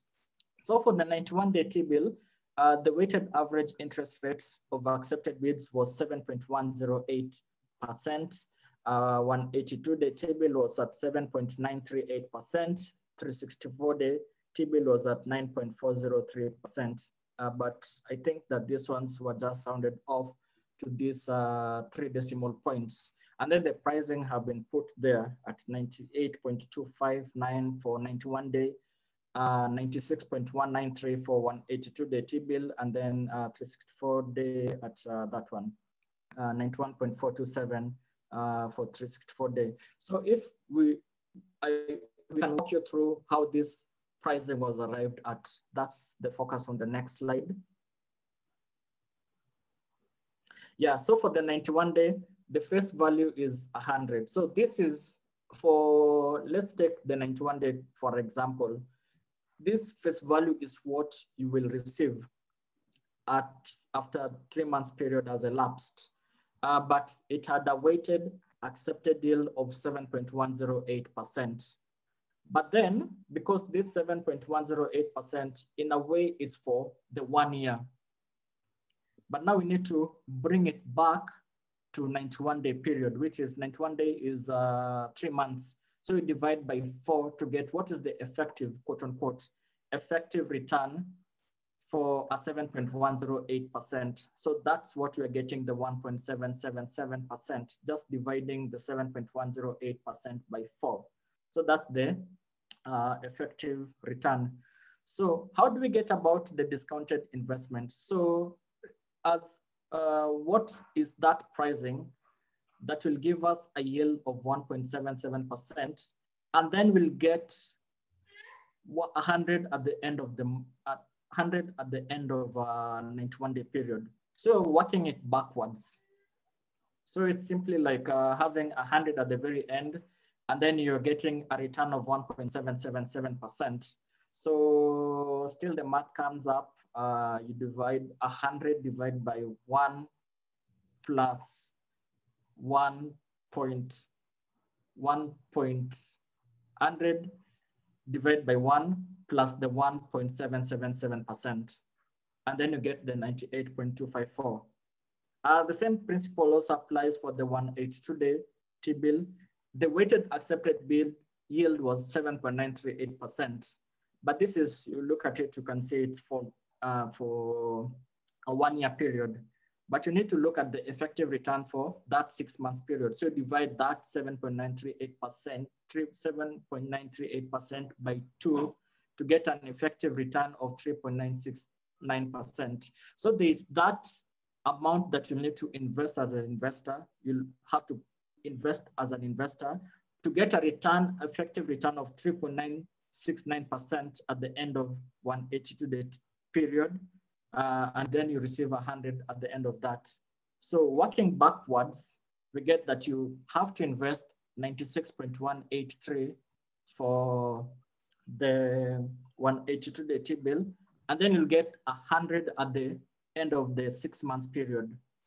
364-day weighted accepted yield is the same as the effective return, 9.403%. Similar principle working backwards. So you have 100 at the very end, but what is the present value of 100 with a return of 9.403%? So that's where the 91.405% is, 91.405 is coming in. And then this for an investor. So what the CBK puts on their communique for the Treasury bills is the offer rate. So all this, what you've put the discounted investment, this is the offer pricing. But then there's that component of the withholding tax of 15% on the difference between, if you look at the 91-day T-bill, the difference between 98.254 with 100, and then you apply a 15% withholding tax, that's where you get the 0.262. And then the total T-bill price that you'll have to pay to Damaris, who gave us these T-bills, is 98.5159, 96.7551 for the 182-day T-bill, and then 92.6944 for the 364-day T-bill. I think lastly is, remember that still we have 3 investors. So one investor bids for the 364-day T-bill. One investor bids in the 9.403, another investor bids 9.1%, and another investor bids 9.6% on the 364-day T-bill. So the same principle applies, but for the investor who bids 9.1%, the offer price is 91.659. For the investor who bids in 9.61, the offer price is 91.241. So the same principle also applies here. The higher you bid, the lower your offer price. And obviously, in an auction, what happens is, say CBK receives 1,000 bids in any given auction. And then there are some investors, say 5 investors have bid, say at 11% for a 364-day T-bill. So obviously those 11% bids will be rejected. And then they do the average of these 995 bids that have come in to come to the effective T-bill rate of 9.403%. So even in any given T-bill auction, you still find some people have bid in aggressively. Some of the aggressive bids are rejected, some of them are accepted, but it's usually hard to see what is the maximum accepted bid yield that will be accepted by the CBK. It's usually hard to pinpoint it. So most of the investors, so long as you're investing below 100, below 20 million, you can put in a competitive bid so that your pricing, your offer price will be more or less what is the weighted average of accepted bids. So yeah, so that's principles that applies here. So this is just a recap of what we talked about, the 3-step process, and also what we looked at, the bond pricing at a premium, par or discount, and then that inverse relationship between yields and bond price. That aspect of accrued interest that applies for reopening of bonds or even the secondary market trading. The applicable withholding tax. This is effective on the coupon rate. In as much as we've talked about that you'll be receiving 5 for every 100 every 6 months. As an investor, the government, Damaris in this case, will now, for bonds that are 10 years and above, she'll take 10% as withholding. So you'll get 4.5 as the net cash flow. But for the purposes of valuation, we still exclude this withholding tax. But for an investor, what we'll receive will knock off this withholding tax element. For bonds up below 10 years, the withholding tax is 15% on the semi-annual payments. For infrastructure bonds, there's no tax, withholding tax effective. And what you saw in our previous slide, the withholding tax of 15% in the Treasury bills. And yeah, Treasury bills are priced at a discount. So I think we can just stop there, and happy to take questions from the participants. Thanks, Churchill. I think now over to Damaris. All right, guys, thank you so much for that very comprehensive lesson. That was intense, I won't lie, but the good thing is that this was a recording and a copy of the same will be uploaded to the Genghis YouTube page. I've seen several people asking about this. So yes, upload it to our YouTube channel. You're also going to get an email sent to you that has a direct link as well as a copy of this presentation. So I want to jump straight into the Q&A because we have lots and lots of questions for you guys. There's some we've answered, and I would like just to generally cover them so that in case we see a repetition, we can safely just jump it. So a question we're seeing over and over again are the minimums for investing in fixed income and in infrastructure bonds. As communicated, the minimum for fixed coupon rate bonds is 50,000, and then you can incrementally buy additional lots for 50,000. For infrastructure bonds, it's 100,000. For T-bills that Churchill touched on as we were concluding the session, I believe it's 100,000. So that's the fast response. Those are the minimums for trading in the fixed income. Those are the rates that Damaris, the government, extends out. I saw another question in the beginning of the session from Nicholas Muchira. I don't know if Nicholas is still with us. Nicholas was asking, what are the advantages of buying bonds through Genghis rather than opening a CDS account directly with CBK? I'm sure there must be transaction charges which would diminish the returns. So this is the thing, Nicholas. For buying in the primary auctions, which means the initial issue by the government, Genghis does not, and I repeat, Genghis does not charge you any charges for helping you take up a primary auction. For trading in the secondary market, this is when you want to buy a bond after it's been issued, maybe one of the papers that Kevin and Churchill have talked about. If you want to buy in the secondary market, then our charges are 0.035%. And out of this 0.035%, only 0.024% is actually our stock brokerage fee. So the advantage of trading through Genghis is the fact that you have access to our experts. You have access to this information. You have access to a plethora of other opportunities that you might not be able to get as a sole investor going to the CBK. I will let Churchill and Kevin comment on that at some point. But I think that also answers Georgina Nderitu's question where she asked, can Genghis buy a bond on my behalf? And yes, the answer is yes. We can help you take up a bond issue. You have to open a CDS account with Genghis Capital. I hope that's clear. If it's something you're interested in, I really want to encourage you to reach out to us on info@genghis-capital.com. I've seen a couple of emails coming in from people who want to engage with our trading team, and that's really awesome. So keep on doing that. Georgina also had another question. So now I'll stop talking and hand over to the guys. Georgina is asking, the government claims it is broke. Is this a threat to bond investors? Will it reach a point the government will be unable to pay back the bond investment? I know at the beginning, Kevin says up to date, the government has never defaulted on domestic borrowing. I would like you just to add a comment to that, Kevin. I would also urge both Kevin and Churchill to keep our responses concise due to the time constraints. Okay, I'll try make it short and sweet. Again, to the best of my knowledge, and I stand to be corrected, I've not heard of the Kenyan government defaulting on a local bond.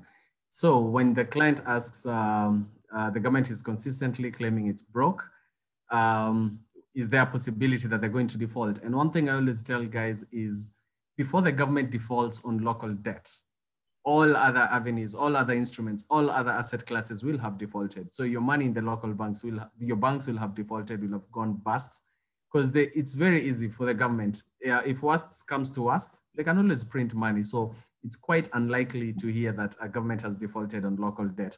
And again, I know we are tight on finances, and maybe Churchill will add to that, but I don't think we are at a place yet where we can default on local debt. That's why every single month the government is issuing a bond. That bond is part of the proceeds that to repay off old bonds that have come to maturity, and other proceeds are part of the proceeds again for recurrent expenditures and all other things.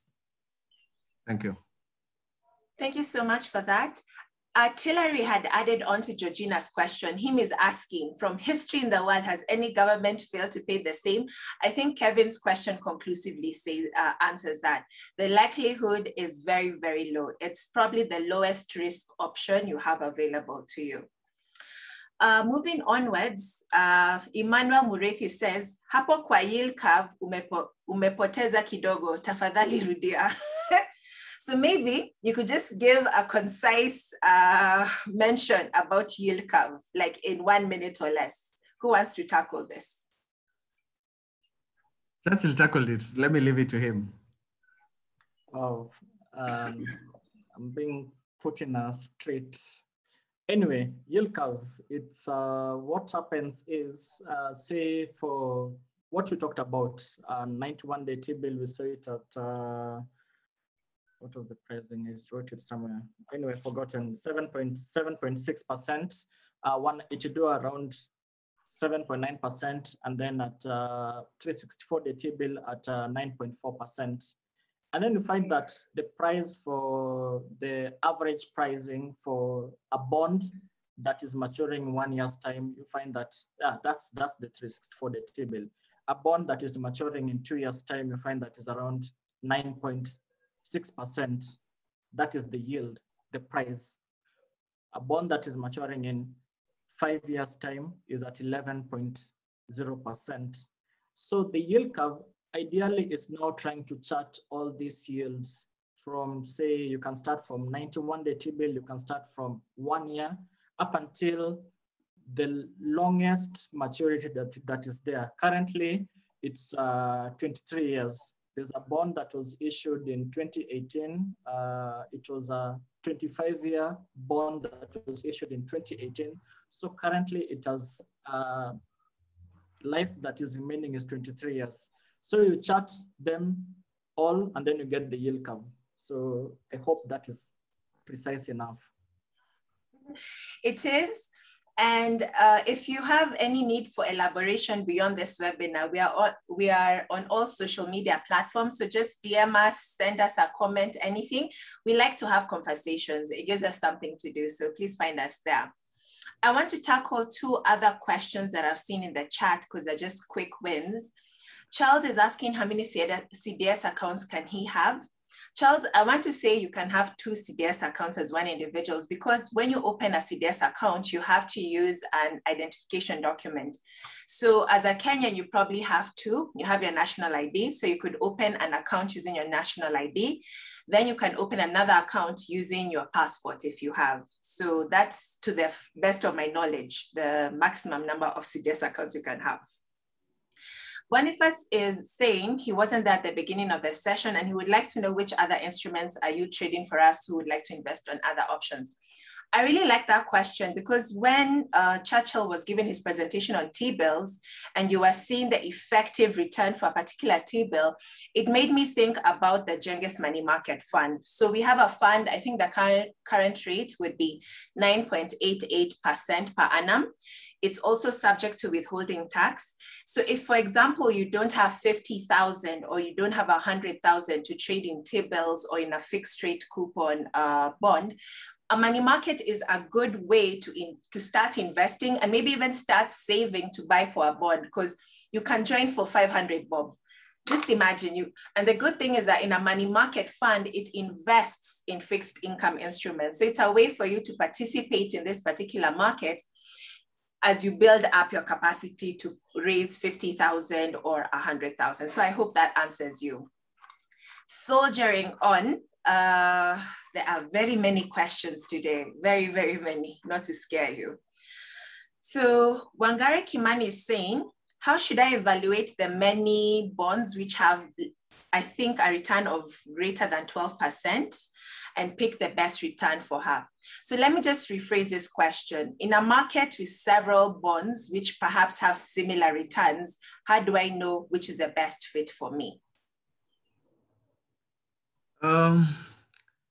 We currently have, and I think as Churchill was explaining the yield curve, and he rightly put it, yield curve is the rates of all the bonds that we have. So you can think about, we might have 7 one-year papers, we might have 10 two-year papers. So you have so many papers currently in the market, and that's when you carve out the rate for each of them, that's when you get that soft curve.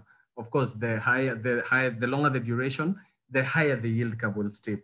Because again, you expect to be paid additional for the additional risk. So how do you decide or determine which bond to buy? Well, it's when you come to us as Genghis, there are a couple of things we look at. One is your liquidity needs. So you've come with your 1 million shillings. How soon do you need your money back? So if you say, you know, this is for my child's fund, my child is in class 8, this is for his college fund. So we assume he'll be in college in the next 5 years. So ideally, we're looking at a 5-year paper. So then we look at the duration we already know is a 5-year. So we look on the current 5-year papers in the market, which one has the best return.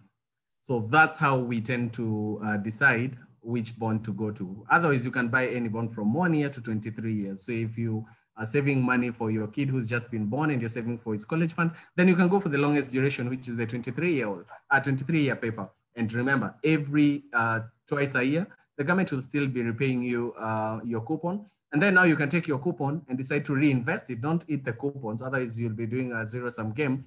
Take the coupons, and maybe now, as Damari said, you can come to a money market fund and again reinvest those coupons. I hope I was brief and clear. Yes, you were. And I also like that you threw in that other element, because I think it answers the initial question of why should I trade through Genghis and not through central bank. That whole thing of us having the discussion of what are your liquidity requirements, and then we advise you accordingly. So thanks for that, Kevin. Stella was asking, for the IFB that was already issued earlier, can one still buy it? And what difference is there as opposed to buying in the primary market? So I believe this is specifically what we've been discussing, trading in the secondary market. Perhaps what you could talk about, because at the top of my head, I'm going to think that the pricing on the secondary market is going to be significantly higher than it was initially in the primary market. But is there anything else to note about trading in the secondary market in general? So a couple of things to note. One is, as you rightly said, when you come to the secondary market, you're going to pay what we call a premium. And Churchill and I think mentioned that earlier on. So if I went and bought that bond from the government and now you want to come buy it for me, think of it like land. If I buy land 2021, I buy land at 100 shillings, and you come to me in 2022 and you want the same piece of land, there's virtually no way I'm going to sell it to you at 100 shillings. At the very least, I'll say, I want 10% on the return of 5, so I'm going to sell it at 105 to you. So you're going to pay a 5 shilling or 10 shilling premium on that land. So the same applies on the bonds. So when you come to me, you want to buy my bond in the secondary market, of course I have to charge you a premium for it. And Churchill, remember what Churchill had mentioned is there's an element of accrued interest. So the longer I'm holding, assuming I got that paper in January, and it's paying a coupon in June, and you come to me in April and you want the paper. So I am yet to receive that coupon, but I've been holding this bond for 4 months, so that doesn't count for nothing. So you as the buyer then need to pay me for that accrued interest, and I think we mentioned that, and whoever missed it will see it on the recording. So yes, so that's one of the factors. You're going to definitely pay more on it, unless the bond is then worthless, which means it's a lower rate and you just want to buy it to hold to maturity, then you can get it at a discount. But it's very unlikely, especially if you're talking about IFBs. And the other thing is liquidity. How easy can we find that paper? So those are some of the challenges that you might face. Okay, thank you so much for that. I think it's very, very clear. Any question regarding yield rate, I think we have conclusively addressed. And in case you have any lingering concerns, you'll definitely be able to refine the presentation we're going to send to you. Mohammed had asked about the charges about buying bonds. I've already stated that for the primary auction, we do not charge you any fee. And for the secondary market, we charge 0.035%, which includes the statutory fees. Another question is, in the secondary market, can I buy a bond less than the normal cap of 50K? Has there ever been a bond that has a minimum of less than 50,000, gentlemen? Damaris is speaking this way, eh? So no, you buy in 50,000 shillings, and from there in such similar lots. So you're not going to buy a bond for 3,000 shillings. It's virtually impossible. The other thing, maybe just Damaris in 10 seconds to add to the gentleman who asked, what's the advantage of buying through us as opposed to going directly to the CBK? The other thing is, if you want to bid for anything above 20 million shillings, you have to quote a rate. So if you're a retail guy who doesn't really follow the markets, you might not really know where to bid. And that's where Genghis comes in. And we do that business for free. So we are going to look at where the rates are at the market, where similar bonds have been, and we are going to advise on the rate that you should quote so that at least you're within the cutoff rate. So that's one of the other advantages that us as Genghis will give to you, and that will be free of charge. I love it. I love it. If I was me, I would trade with us. No bias. So Peter had asked a question that even I personally always wonder. If I'm given the choice between FXD and IFB, it seems that IFBs are a better investment. Is that the case? Well, of course, because it's not that I don't want to pay tax, but the zero, or rather the lack of withholding tax, is very attractive. But please comment. Churchill is overly quiet. Churchill, take that. Well, it's from the perspective of your coupon that you'll receive every 6 months, that it's tax-free, I think that's a no-brainer. Many people flock into the IFBs, and we've seen even in the issues that have been issued this year, January, I think the amount that were received was the amount that was received in that particular IFB was 125 billion. The government was just seeking 50 billion. And then it ended up accepting 81 billion. So it's a no-brainer. This other issue, the bids that were received were 88 billion. It accepted 81 billion, despite the fact that it was seeking 60 billion. So IFB's infrastructure bonds, because of that tax-free appeal, it has led to many investors looking at the IFBs. Nonetheless, depending on if you are, say, an insurance company, and because your liabilities are specifically for life insurance companies, because your liabilities are longer term, imagine that you have pensions or you have this kind of long-term liabilities, you'll be inclined even to look at even the FXDs, which some of them are in the order of 15 years and 20 years, so as to be able to match your liabilities, which are longer term. But nonetheless, we've seen in terms of the IFBs, that aspect of investors flocking to them because of the tax-free appeal.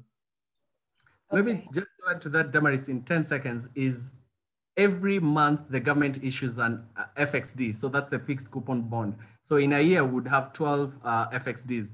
But historically, in the years, we've only had 2 IFBs. So far we've had 2. No one knows if you're going to have one. Guys presume we might have a Christmas gift. So maybe sometime in the 4th quarter, we might have another one. But think about it this way. Whenever the government is issuing an IFB, they're making less because they're not charging you the tax. Yeah. So, and that's why they're very few. So if you look at the scarcity of those bonds, that already tells you where you need your money at. And that will be at the IFBs. Okay, I like that you call them Christmas gifts, by the way. I'm changing my list to what I want for Christmas. James Carey here had a question, and I want to raise it because it's about IFBs again. He says, when you receive the early partial redemption for the IFB, will the coupon rate change now that the government is holding half of the principal value? The coupon rate doesn't change. For instance, if the IFB that was issued recently, 12.66%, the coupon rate won't change.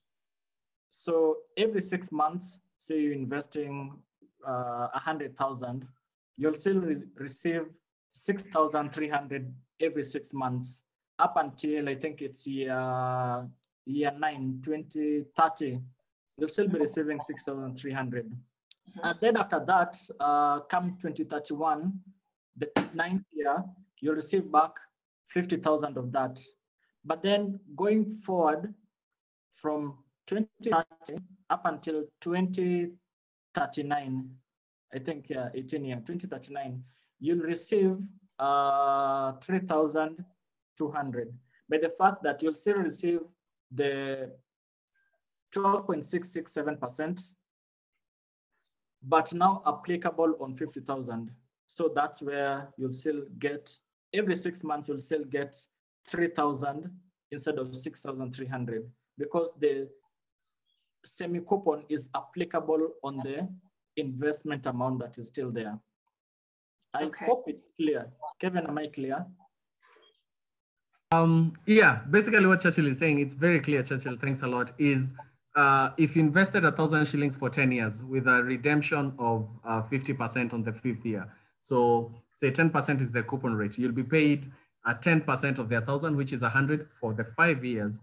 And at the 5th year, yes, you'll be paid your coupon of 100 shillings, but 500 shillings will be paid back. So from the 6th year to the 10th, the coupon doesn't change. The rate is still 10%, but now it will be 10% of 500, which is what has remained of your investment. So that's why you'll find the amount is lower, but the coupon rate remains the same. It's only that your investment amount has changed. Okay, understood.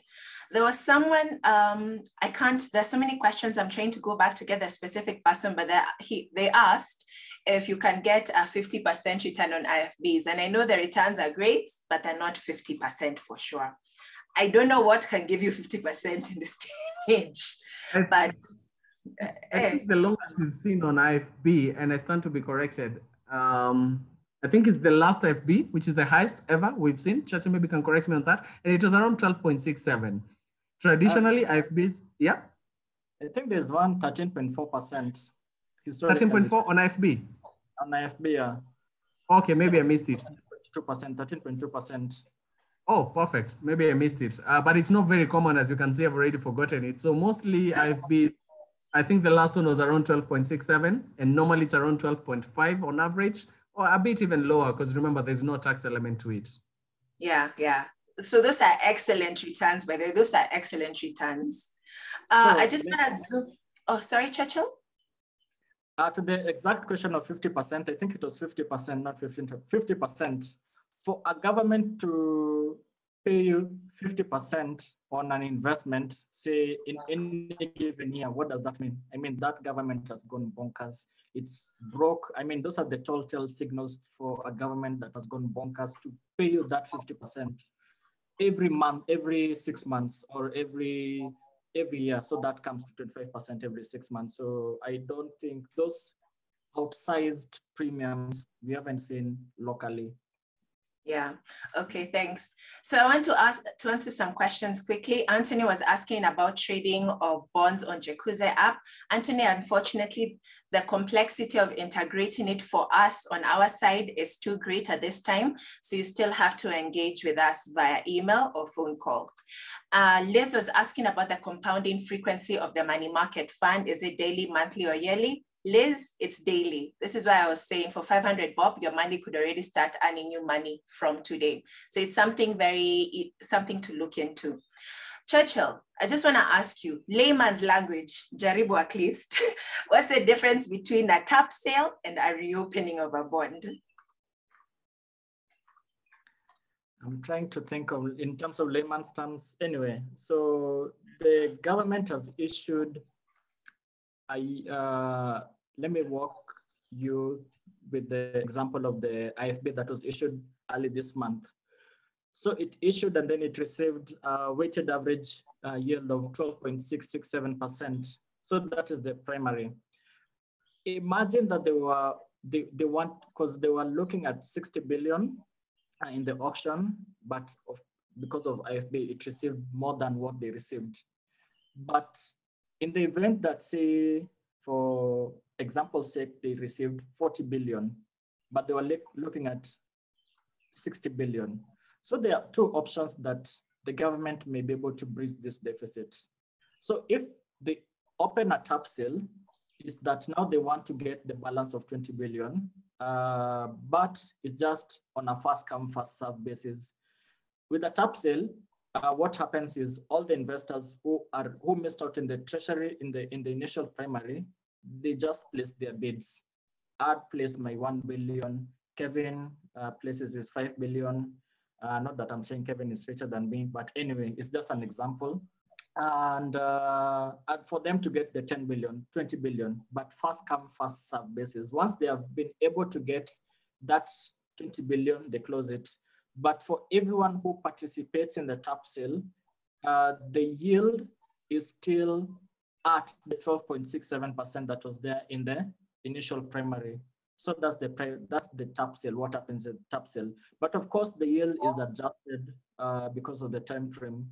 The 12.67% was applicable on the value date. By value date is when the investors who place their bids place their monies to the central bank and before it starts trading. So there's usually that value date. But anyway, nonetheless, for the tap sale, all the investors, what they do, they don't place in any new bid, in terms of yields. They just place in the amounts for the government to be able to raise that extra 20 billion. For the reopening, what the government may say is that, okay, for this 20 billion, they might reopen and say they still want to raise 20 billion, but then they open up for fresh auction. So in that scenario, reopening is when people come in and place fresh bids. It wanted 60 billion, it received 40 billion initially, so this 20 billion. So they open it up. An investor might say, okay, perhaps the government is still, may interpret it whichever way. So an investor may look at it that is a sign of desperation. The government needs money, and he or she might be want to put in a higher yield. Somebody might interpret it that, okay, let me just put it at lower yield. But already you have a point where you can start forming your yield expectations on the 12.67%. So the reopening, it could happen immediately. It could happen even what we saw in the March issue, whereby these papers were issued in 2019 and 2018 respectively, but then they were reopened at some point in time. So that's the major difference between tap sale and reopenings. That was pretty good, Churchill. Like, it made sense. It made sense to me. So thank you for that. Okay, so still lots of questions to get through. Let me answer Minesh's question as a breather to allow you guys to drink some water. So Minesh, and has been upvoted by 4 people, he wants to know if I've read all the books in my room. What I'd like to say is that life is long. Life is very long. And nowadays you spend a lot of time at home. So I have more time to read. I would say I've read like 25% of the books I own. I have this compulsion to always get a book every time I go out. So that's how it's grown over time. If you're my neighbor, I would invite you to come and borrow some, but okay, all right. Yes, that has also been my concern, and I've been trying to find out how many books Damaris reads at any given point. So we'll put a poll. We'll put out a poll, Damaris, and ask you either to be reading 30 books a month. I don't know, but one of these days we'll just put you to task. Sawa, we'll do that. I thought it was a wallpaper. I honestly thought it was a wallpaper. Oh my God, Kevin. That shows a book. I have a book. Try pulling out a book. Yeah. Try pulling out a book. Yeah, try pulling out a book. She's got a flying to come with a book. I am business up top. So this is the book I'm currently reading if we are taking detours. I will deal with you separately. Okay. Salma is asking if we can apply the same concepts of today's presentation on the Emakiba bond. So for guys who don't know, Emakiba is an initiative by CBK that was allowing retail investors to actually, technically, guys, buy into bonds for less than 50K. I think the minimum was 3,000. For Emakiba, let me just interject for that. That was brilliant. It wasn't an investment in the same way that we talked about yield curve in this presentation, but that one, Emakiba, could be looked at as a savings product from the simple fact that every 6 months, it pays you 10%. It had a constant pricing of 10%. So despite whatever time frame you enter, you still pay it at a par. It doesn't have this discount, the premium that we talked about in our presentation. So Emakiba was not an investment product per se, in the sense that you're looking at, you can exit at a premium, or you can enter at a premium, or exit or enter at a discount, or exit at a discount, but it was at a par. So it was more or less like a savings product, 10%. But nonetheless, the last Emakiba matured last year in September. There's not been a second or some other issues for Emakiba, but we are just keeping an eye on that. Okay, yeah, Emakiba was something very interesting. So let's see if they give us another issue. Liz had a question which I think I can address. She asked if a bondholder can request for retaining of interest by the government so that it's invested the following year with the principal. I don't think it works like that. I don't think you can issue instructions to the government to withhold the payment of the interest for a particular repayment period and reinvest it. Right, guys? Like, that's just not how it works. If yeah, you go on, Churchill. Go, Kevin. Churchill. Oh. Okay. If I got the question correctly, is whether at the end of 6 months, the government doesn't pay you your coupon payment, right? No. That was the question was more like after 6 months, let's say you get a coupon payment of 500 bob. Can you instruct them to reinvest the 500 bob? You know, like the way we have for our private wealth products, like after PIMS matures, please reinvest the interest. You cannot do that. You cannot ask the government to reinvest the coupon, because what are they investing it in? That bond is already closed. So unless you're telling the government, now, instead of paying me this, I want you to take this money, and on the next bond that you're going to issue, I'm going to bid uncompetitive. Basically, you cannot do that. What you can do is on T-bills where you can roll over your maturities. So you can decide, after I bought a 91-day T-bill, it has matured in April 31st. Instead of government repaying me that money to my bank account, I want it to roll over to the next T-bill auction. I've not seen that in bonds. Okay, all right, thanks for that. I think that's very clear. And I'm very serious, Churchill. In 30 seconds, and I'll time you. What is a spot rate? I think just before you answer that, there was also another question that had something about a definition. So there's a question of what is a spot rate? And is it better to invest? Okay, no, let me just leave you with the one for what is a spot rate. Just let me track up at the end of 30 seconds. I don't know whether I've exhausted the question anyway. Spot rates, I didn't even comment much about it because that's what's there in the textbook. The spot rate is basically, say, that return that you can get, and then there are different time frames. Say there's between now and the end of year one, that return, you can call it spot rate for year one. And then between today up until year two, there's another return, the spot rate. It's a bit confusing, hence the yield to maturity is what has come to make it much simpler. So for simplicity's sake, I'll just stop there, but our focus, even as we went forward, even in our presentation, we just tackled at the yield. So I'd rather not even confuse all the participants with the spot rates at this point in time. Okay, you did fairly well. I'll give you a fairly well. Beryl had asked, what does the government tax exactly? Does the government tax your principal value, or does it tax the coupon paid for the FXD? The government taxes the interest you earn, but someone could expound on that.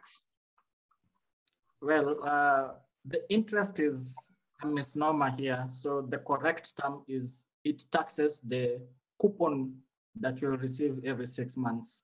One, okay, the coupon rate, and also for the primary, at the primary auction, say you have bid in a yield which is higher than the average. So what you'll be paying the government will be at a discount. So what happens is that discount component, say you end up at 96,000 for every 100,000. So that 4,000, that's the discount component. That is what they'll tax at the primary auction, but that's just a one-off payment. So the coupon payments and also the discounts for the primaries, T-bonds, and also the T-bills, those ones are what are taxed. Okay, all right. How liquid is the secondary bond market? Most times long-term bonds are attractive, but the risk of low marketability puts us off. This is a question from Geoffrey Gekonje. Liquidity at the secondary market, I think it usually happens. There are two ways to look at it. After the primary bond auction, there's usually lots of liquidity or lots of activity that coalesce into that particular issue. So that's one. And in terms of the general secondary market, because it depends in any given point in time. So if in the current environment, the uncertainty, no one wants to hold, say, a 20-year bond. So you find that 20-year bonds or 15-year bonds and above, they tend to be a bit less liquid. So people tend to look at 5-year bonds because it's much closer to, it's something closer to their, if I may put an analogy, having money in your mattress where you can just go to it at an arm's length, as opposed to having it, I don't know, in your drawer. So those kind of, it's much closer to you, and you don't know what will happen even in that investment horizon, having longer term bonds. But if in an environment whereby there's not much uncertainty, so you find that the long-term bonds tends to be a bit attractive, the 15 years, the 20 years, and going forward. But nonetheless, let me just comment this one in 10 seconds, please time me. What you see, even in the primary issues that have come, what Treasury has been issuing new longer term papers, at least to ensure that they are not in the between now and 5 years time. As an example, we don't have so many maturities that will even distort their operations. So what they've been doing, they've been issuing longer term issues or reopening those long-term papers. But nonetheless, from an investor's perspective, because we've been seeing that there's still much more appetite, even in those papers, you can find that even an investor, you might have a short-term investment horizon, say 5 years, but you can still get into those long-term papers. But at the back of your mind, at the end of 5 years, I'll exit. You can exit at the secondary market. So that's also another option. Beauty about that, you can get the coupon for a longer term paper, which is slightly higher than a coupon for a longer term paper. So that's the beauty about it. So there are those kind of nuances that also play out in the secondary market that also dictates liquidity or liquidity of the bonds at any given point in time. I know I've spoken too much, but it was a point I wanted to bring out. Back to you, Damaris. Thank you so much. Thank you for that. It was quite comprehensive and helpful.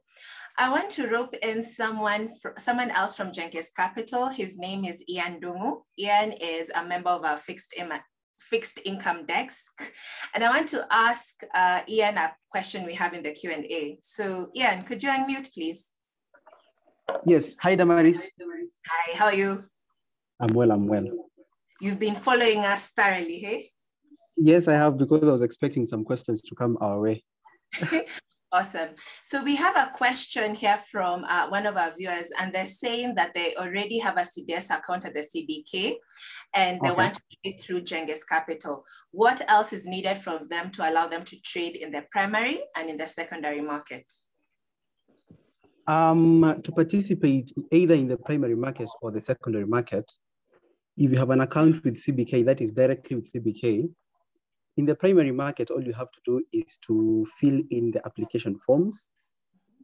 They have to indicate their details, giving their portfolio number and their virtual account number. Then after that, they will bring the form to us, which has been signed. Then we'll take them to CBK. Okay.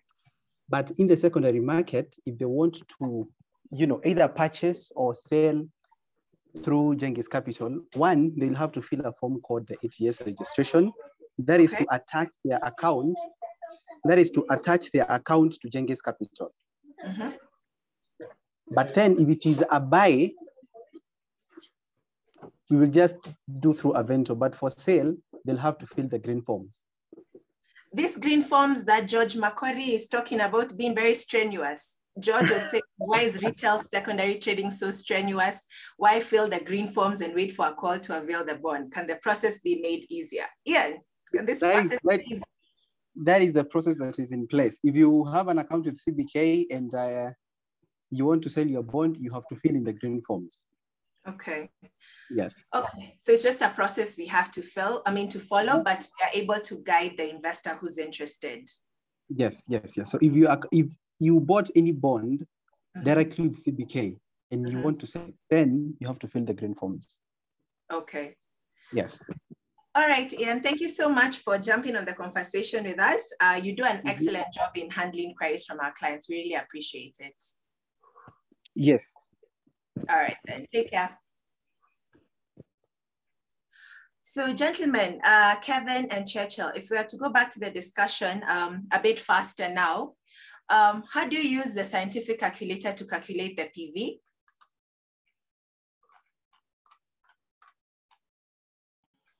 Kevin?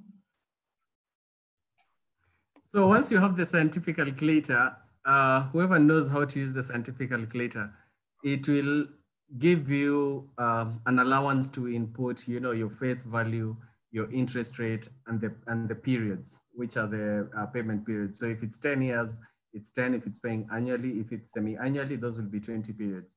So once you input those three things, then it's able to give you the present value.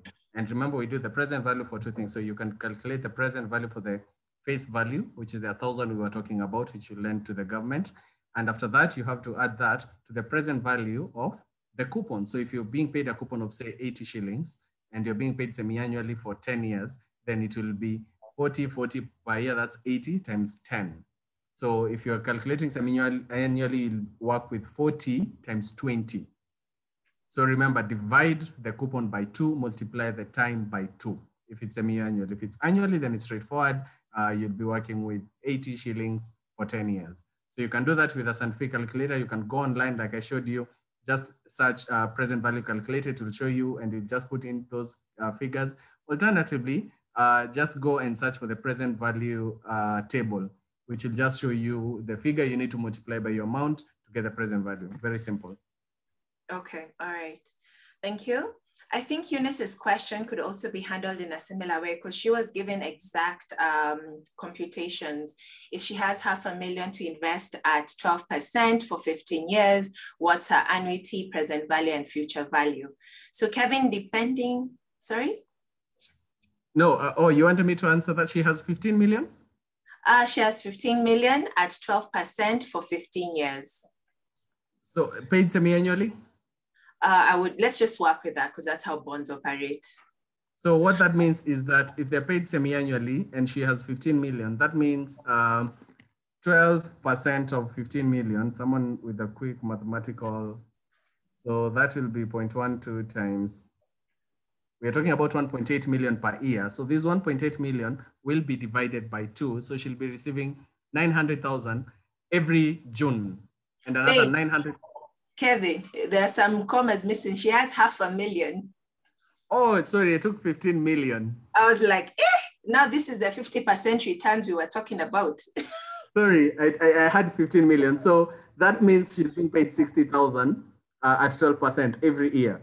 So if you divide that by 2, it means every June she gets 30,000 and every December she gets 30,000. So those 30,000 are the annuities. So if she wants to get the present value of, so she'll have to do present value for 2 things. So she invested 500,000. So she wants to get the value of the bond today. She'll have to take the 500,000 times, just go to the table I had showed earlier, or just go online. It's just that we can't share right now. Just go to the table and look 15 years at 12%. It will give you a figure 0.03 whatever. Once it gives you that, then just take your 500,000 multiplied by that figure, you get the present value of your face value. Then take your 30,000 that you're being paid twice a year. So take 30,000 times, time is 15 years, but remember you're being paid twice. So that time will turn to 30. So there'll be 30 periods. So go to, again, to your present value table of the annuities, look at period is 30, interest rate is 12, you'll get a figure of say 2 point something, multiply by your 30,000 that you're being paid, you'll get that figure. Then I'll just add A plus B, then you get the present value of your investment today. That is brilliant. You make it look like we could do it in our sleep, Kevin, man. You could. We could. And I think this also addresses Wilfred Langat's question because he or she had asked a similar kind of thing. So we will share this PDF, this document, this table that Kevin refers to as we're sharing the presentation. I just want to answer 2 more questions, then we'll call it a wrap for today. Kevin Kaukuti is asking, nowadays, most bonds I see are amortized and not bullet. Does it mean that the investor doesn't benefit as much if the bond was a bullet, or there's no difference in the coupons received and bond yield at maturity between amortized bonds and bullet bonds? Kevin, for the amortized bonds, those are primarily the infrastructure bonds. And as per what Kevin has been saying, they usually, in any given year, you can see 2 or 3 max in any given year from the CBK. So far, we've seen 2 bonds, and we are not even halfway the year. So there could be expectation that we can get even those what has been telling Damaris her Christmas gifts by the end of this year. So the amortized bonds are the infrastructure bonds, but the bullet bonds are those ones which for the NSA's, how their NSA database of the bonds are those ones which are named FXD1, blah, blah, blah, or even not even the NSA, the CBK, FXD1, FXD2, those FXD series are now the bullet bonds, which are quite, I think there are around 60 that are still outstanding. And then for the IFBs, there are around 18 or 17, unless I'm mistaken. So there's been more of the FXDs as opposed to the FXDs. Those are the bullet bonds that pay the investment at the very end. But the amortizing bonds, the infrastructure bonds, they are quite few in number as compared to the FXDs. Okay. All right, then. Thank you for that. And our final question before I wrap up, James Wanjoy had said, for secondary bond purchase, how do I get to know what is the current price? Or should I just come up with my price and see if it will be accepted? I'm especially interested in the recently issued 18-year infrastructure bond. Can we ask Ian? I don't know whether he's still on the call. He can. The best way is just to say, Ian, okay. Are you there? Anyway, so what happens is they usually the yield curve, but it's usually sent to the market participants. So it gives us an indicator of the current pricing that are there.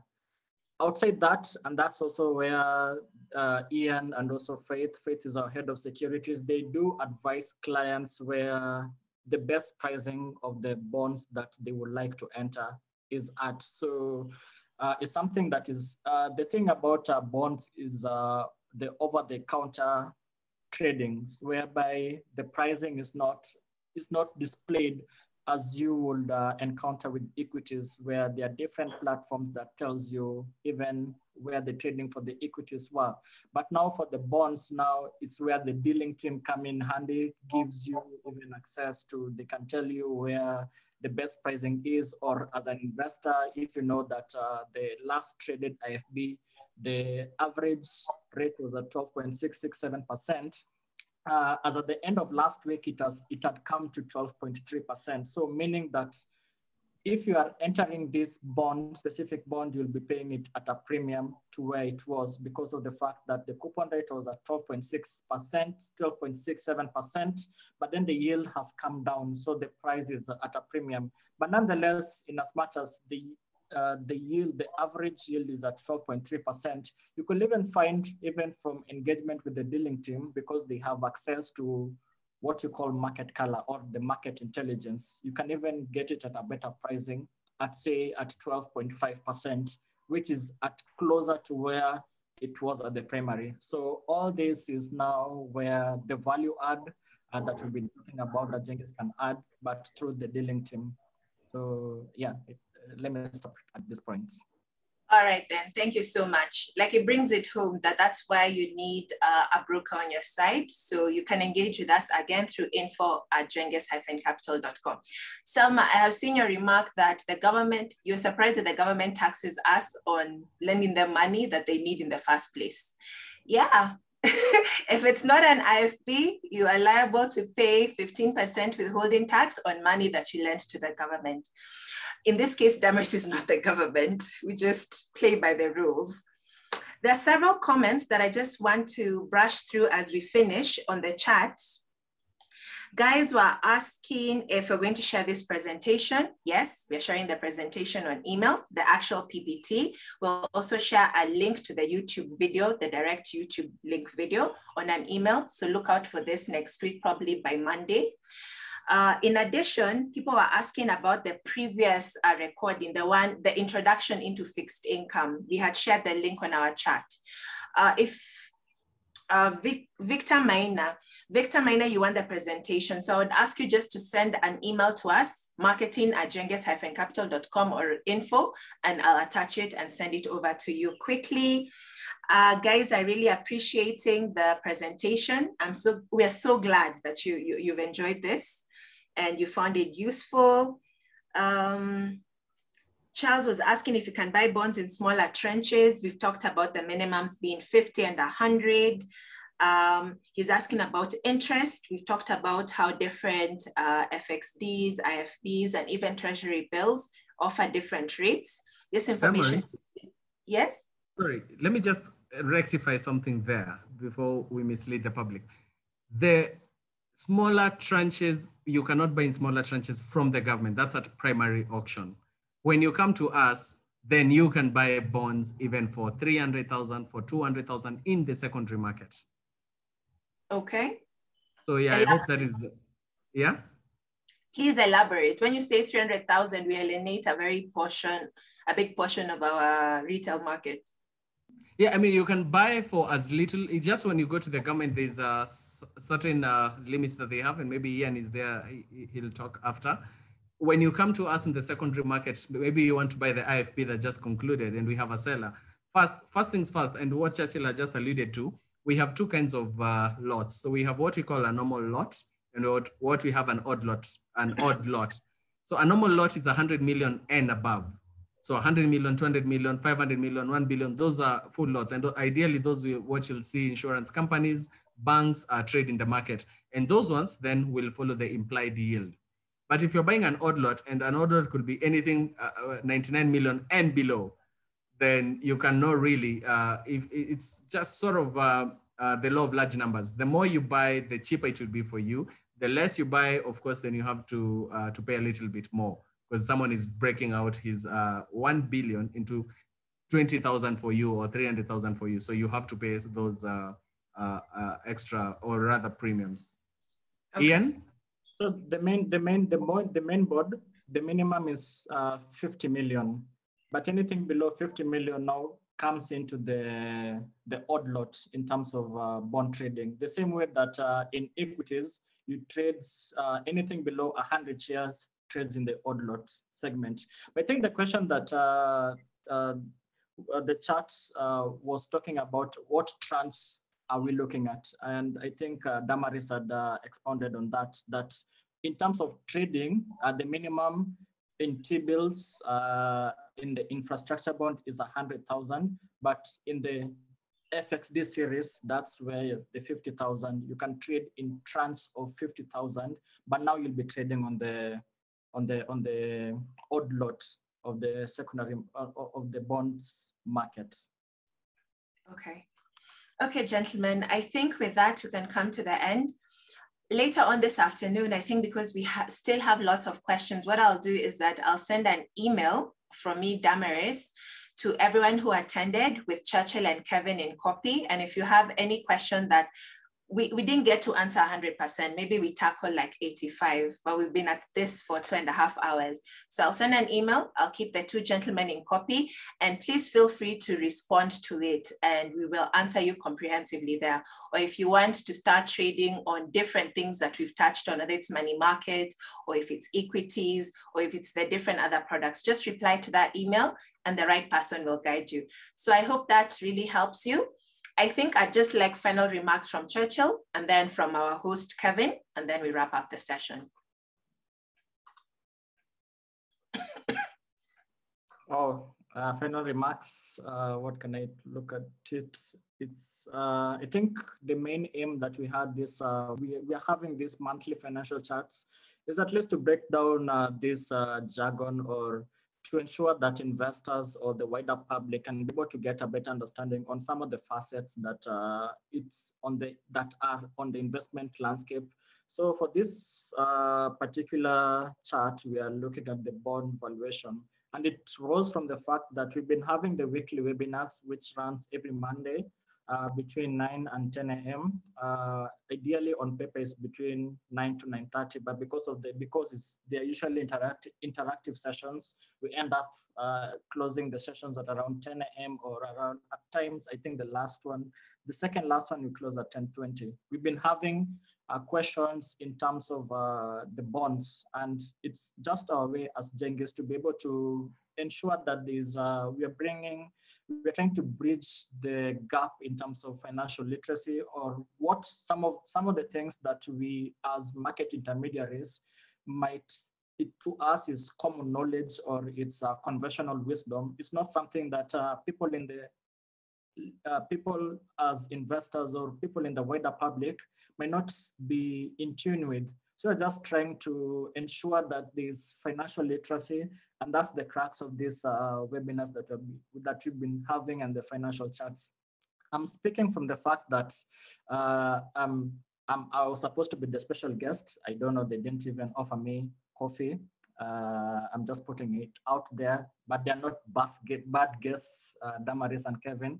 But nonetheless, so I was coming in as a guest to Kevin, and he was kind enough to invite me at least to be able to break down these bonds and the T-bills, and just to ensure that the investors that you're speaking to, at least out of this, at the end of this webinar, at the end of this meeting, they'll be able to understand or get a better comprehension or one or two ideas when it comes to bond investment. So that was the main, and I hope that you found it of value add. So let me stop it at this point. Back to you, Kevin. Churchill, we appreciate you being a guest speaker. As a government, I'm offering you a 10% return. So that's a gift basket you're getting in lieu. And it was fantastic having you. Thank you so much. Welcome. Kevin, over to you. Thanks a lot, Damaris, and thanks a lot, Churchill, my esteemed guest. I mean, it's been a cool 2.5 hours. I didn't even know time had gone by so quickly and so fast. I hope everyone found this a little bit. And remember, what we do this every week. Well, this was the monthly, but every week we have a chat. And it's not for you to get 100% every other time we have this chat. Every 2% you get every other time. Remember, in the long run, you'll end up getting 25, 30, and I mean, eventually you'll just, these things will be no-brainers. So don't beat yourself up if you didn't understand anything. You'll have the presentation from Damaris. We are happy to help on call. Genghis is accommodative. You can see the team, probably the oldest among the guys here. So it's a very young and vibrant team that is willing to help. So, and just to mention something about the investments is we talked about, say, Kenyan 10-year bond being at around 12.67. I was just looking at the numbers here, and maybe just I can give you real quick the kind of investments guys are getting outside there. So if you're investing your money in Japan for 10-year paper, 10-year bond, you're going to get 0.067. In Switzerland, it's negative 0.28, and we can touch on that on our coming videos where you're paying the government to take your money. In UK, it's 0.73. In South Africa, it's 9.1. In Germany, it's 0. Something. In France, it's 0.1, and in Kenya, it's 12.67. So you can already see the kind of returns that Kenya is giving are top of the pile. So feel free to engage us, ask any questions. As I said earlier on in this chat, there are no stupid questions. Please feel free to direct any question that you think is silly to me. I'm happy to answer it. And again, looking forward to seeing you next month, same time, and of course on our weekly bulletins. Thanks a lot, Damaris, for having us. Thank you. You guys are just the best, man. You're just the best. Like Kevin said, if you even picked up 2%, 10% of this is an ongoing conversation. This was not the only webinar we're ever going to have. Monday, 9 to 10, we're going to be here discussing about the opportunities in the equities market, in the global markets, and also in the fixed income market. And now next week, you'll understand a bit more. So please engage with us on our social media platforms. We manage it. We're very engaging. And if you have any questions, like I said, we're going to send a follow-up email. Thank you so much for your kind words. It means so much to us. And thank you also for taking the time to join us. 2.5 hours is nothing to sneeze about. So Friday, take care of yourself, stay healthy, happy investing, and we hope to see most of you again on Monday. All right, take care.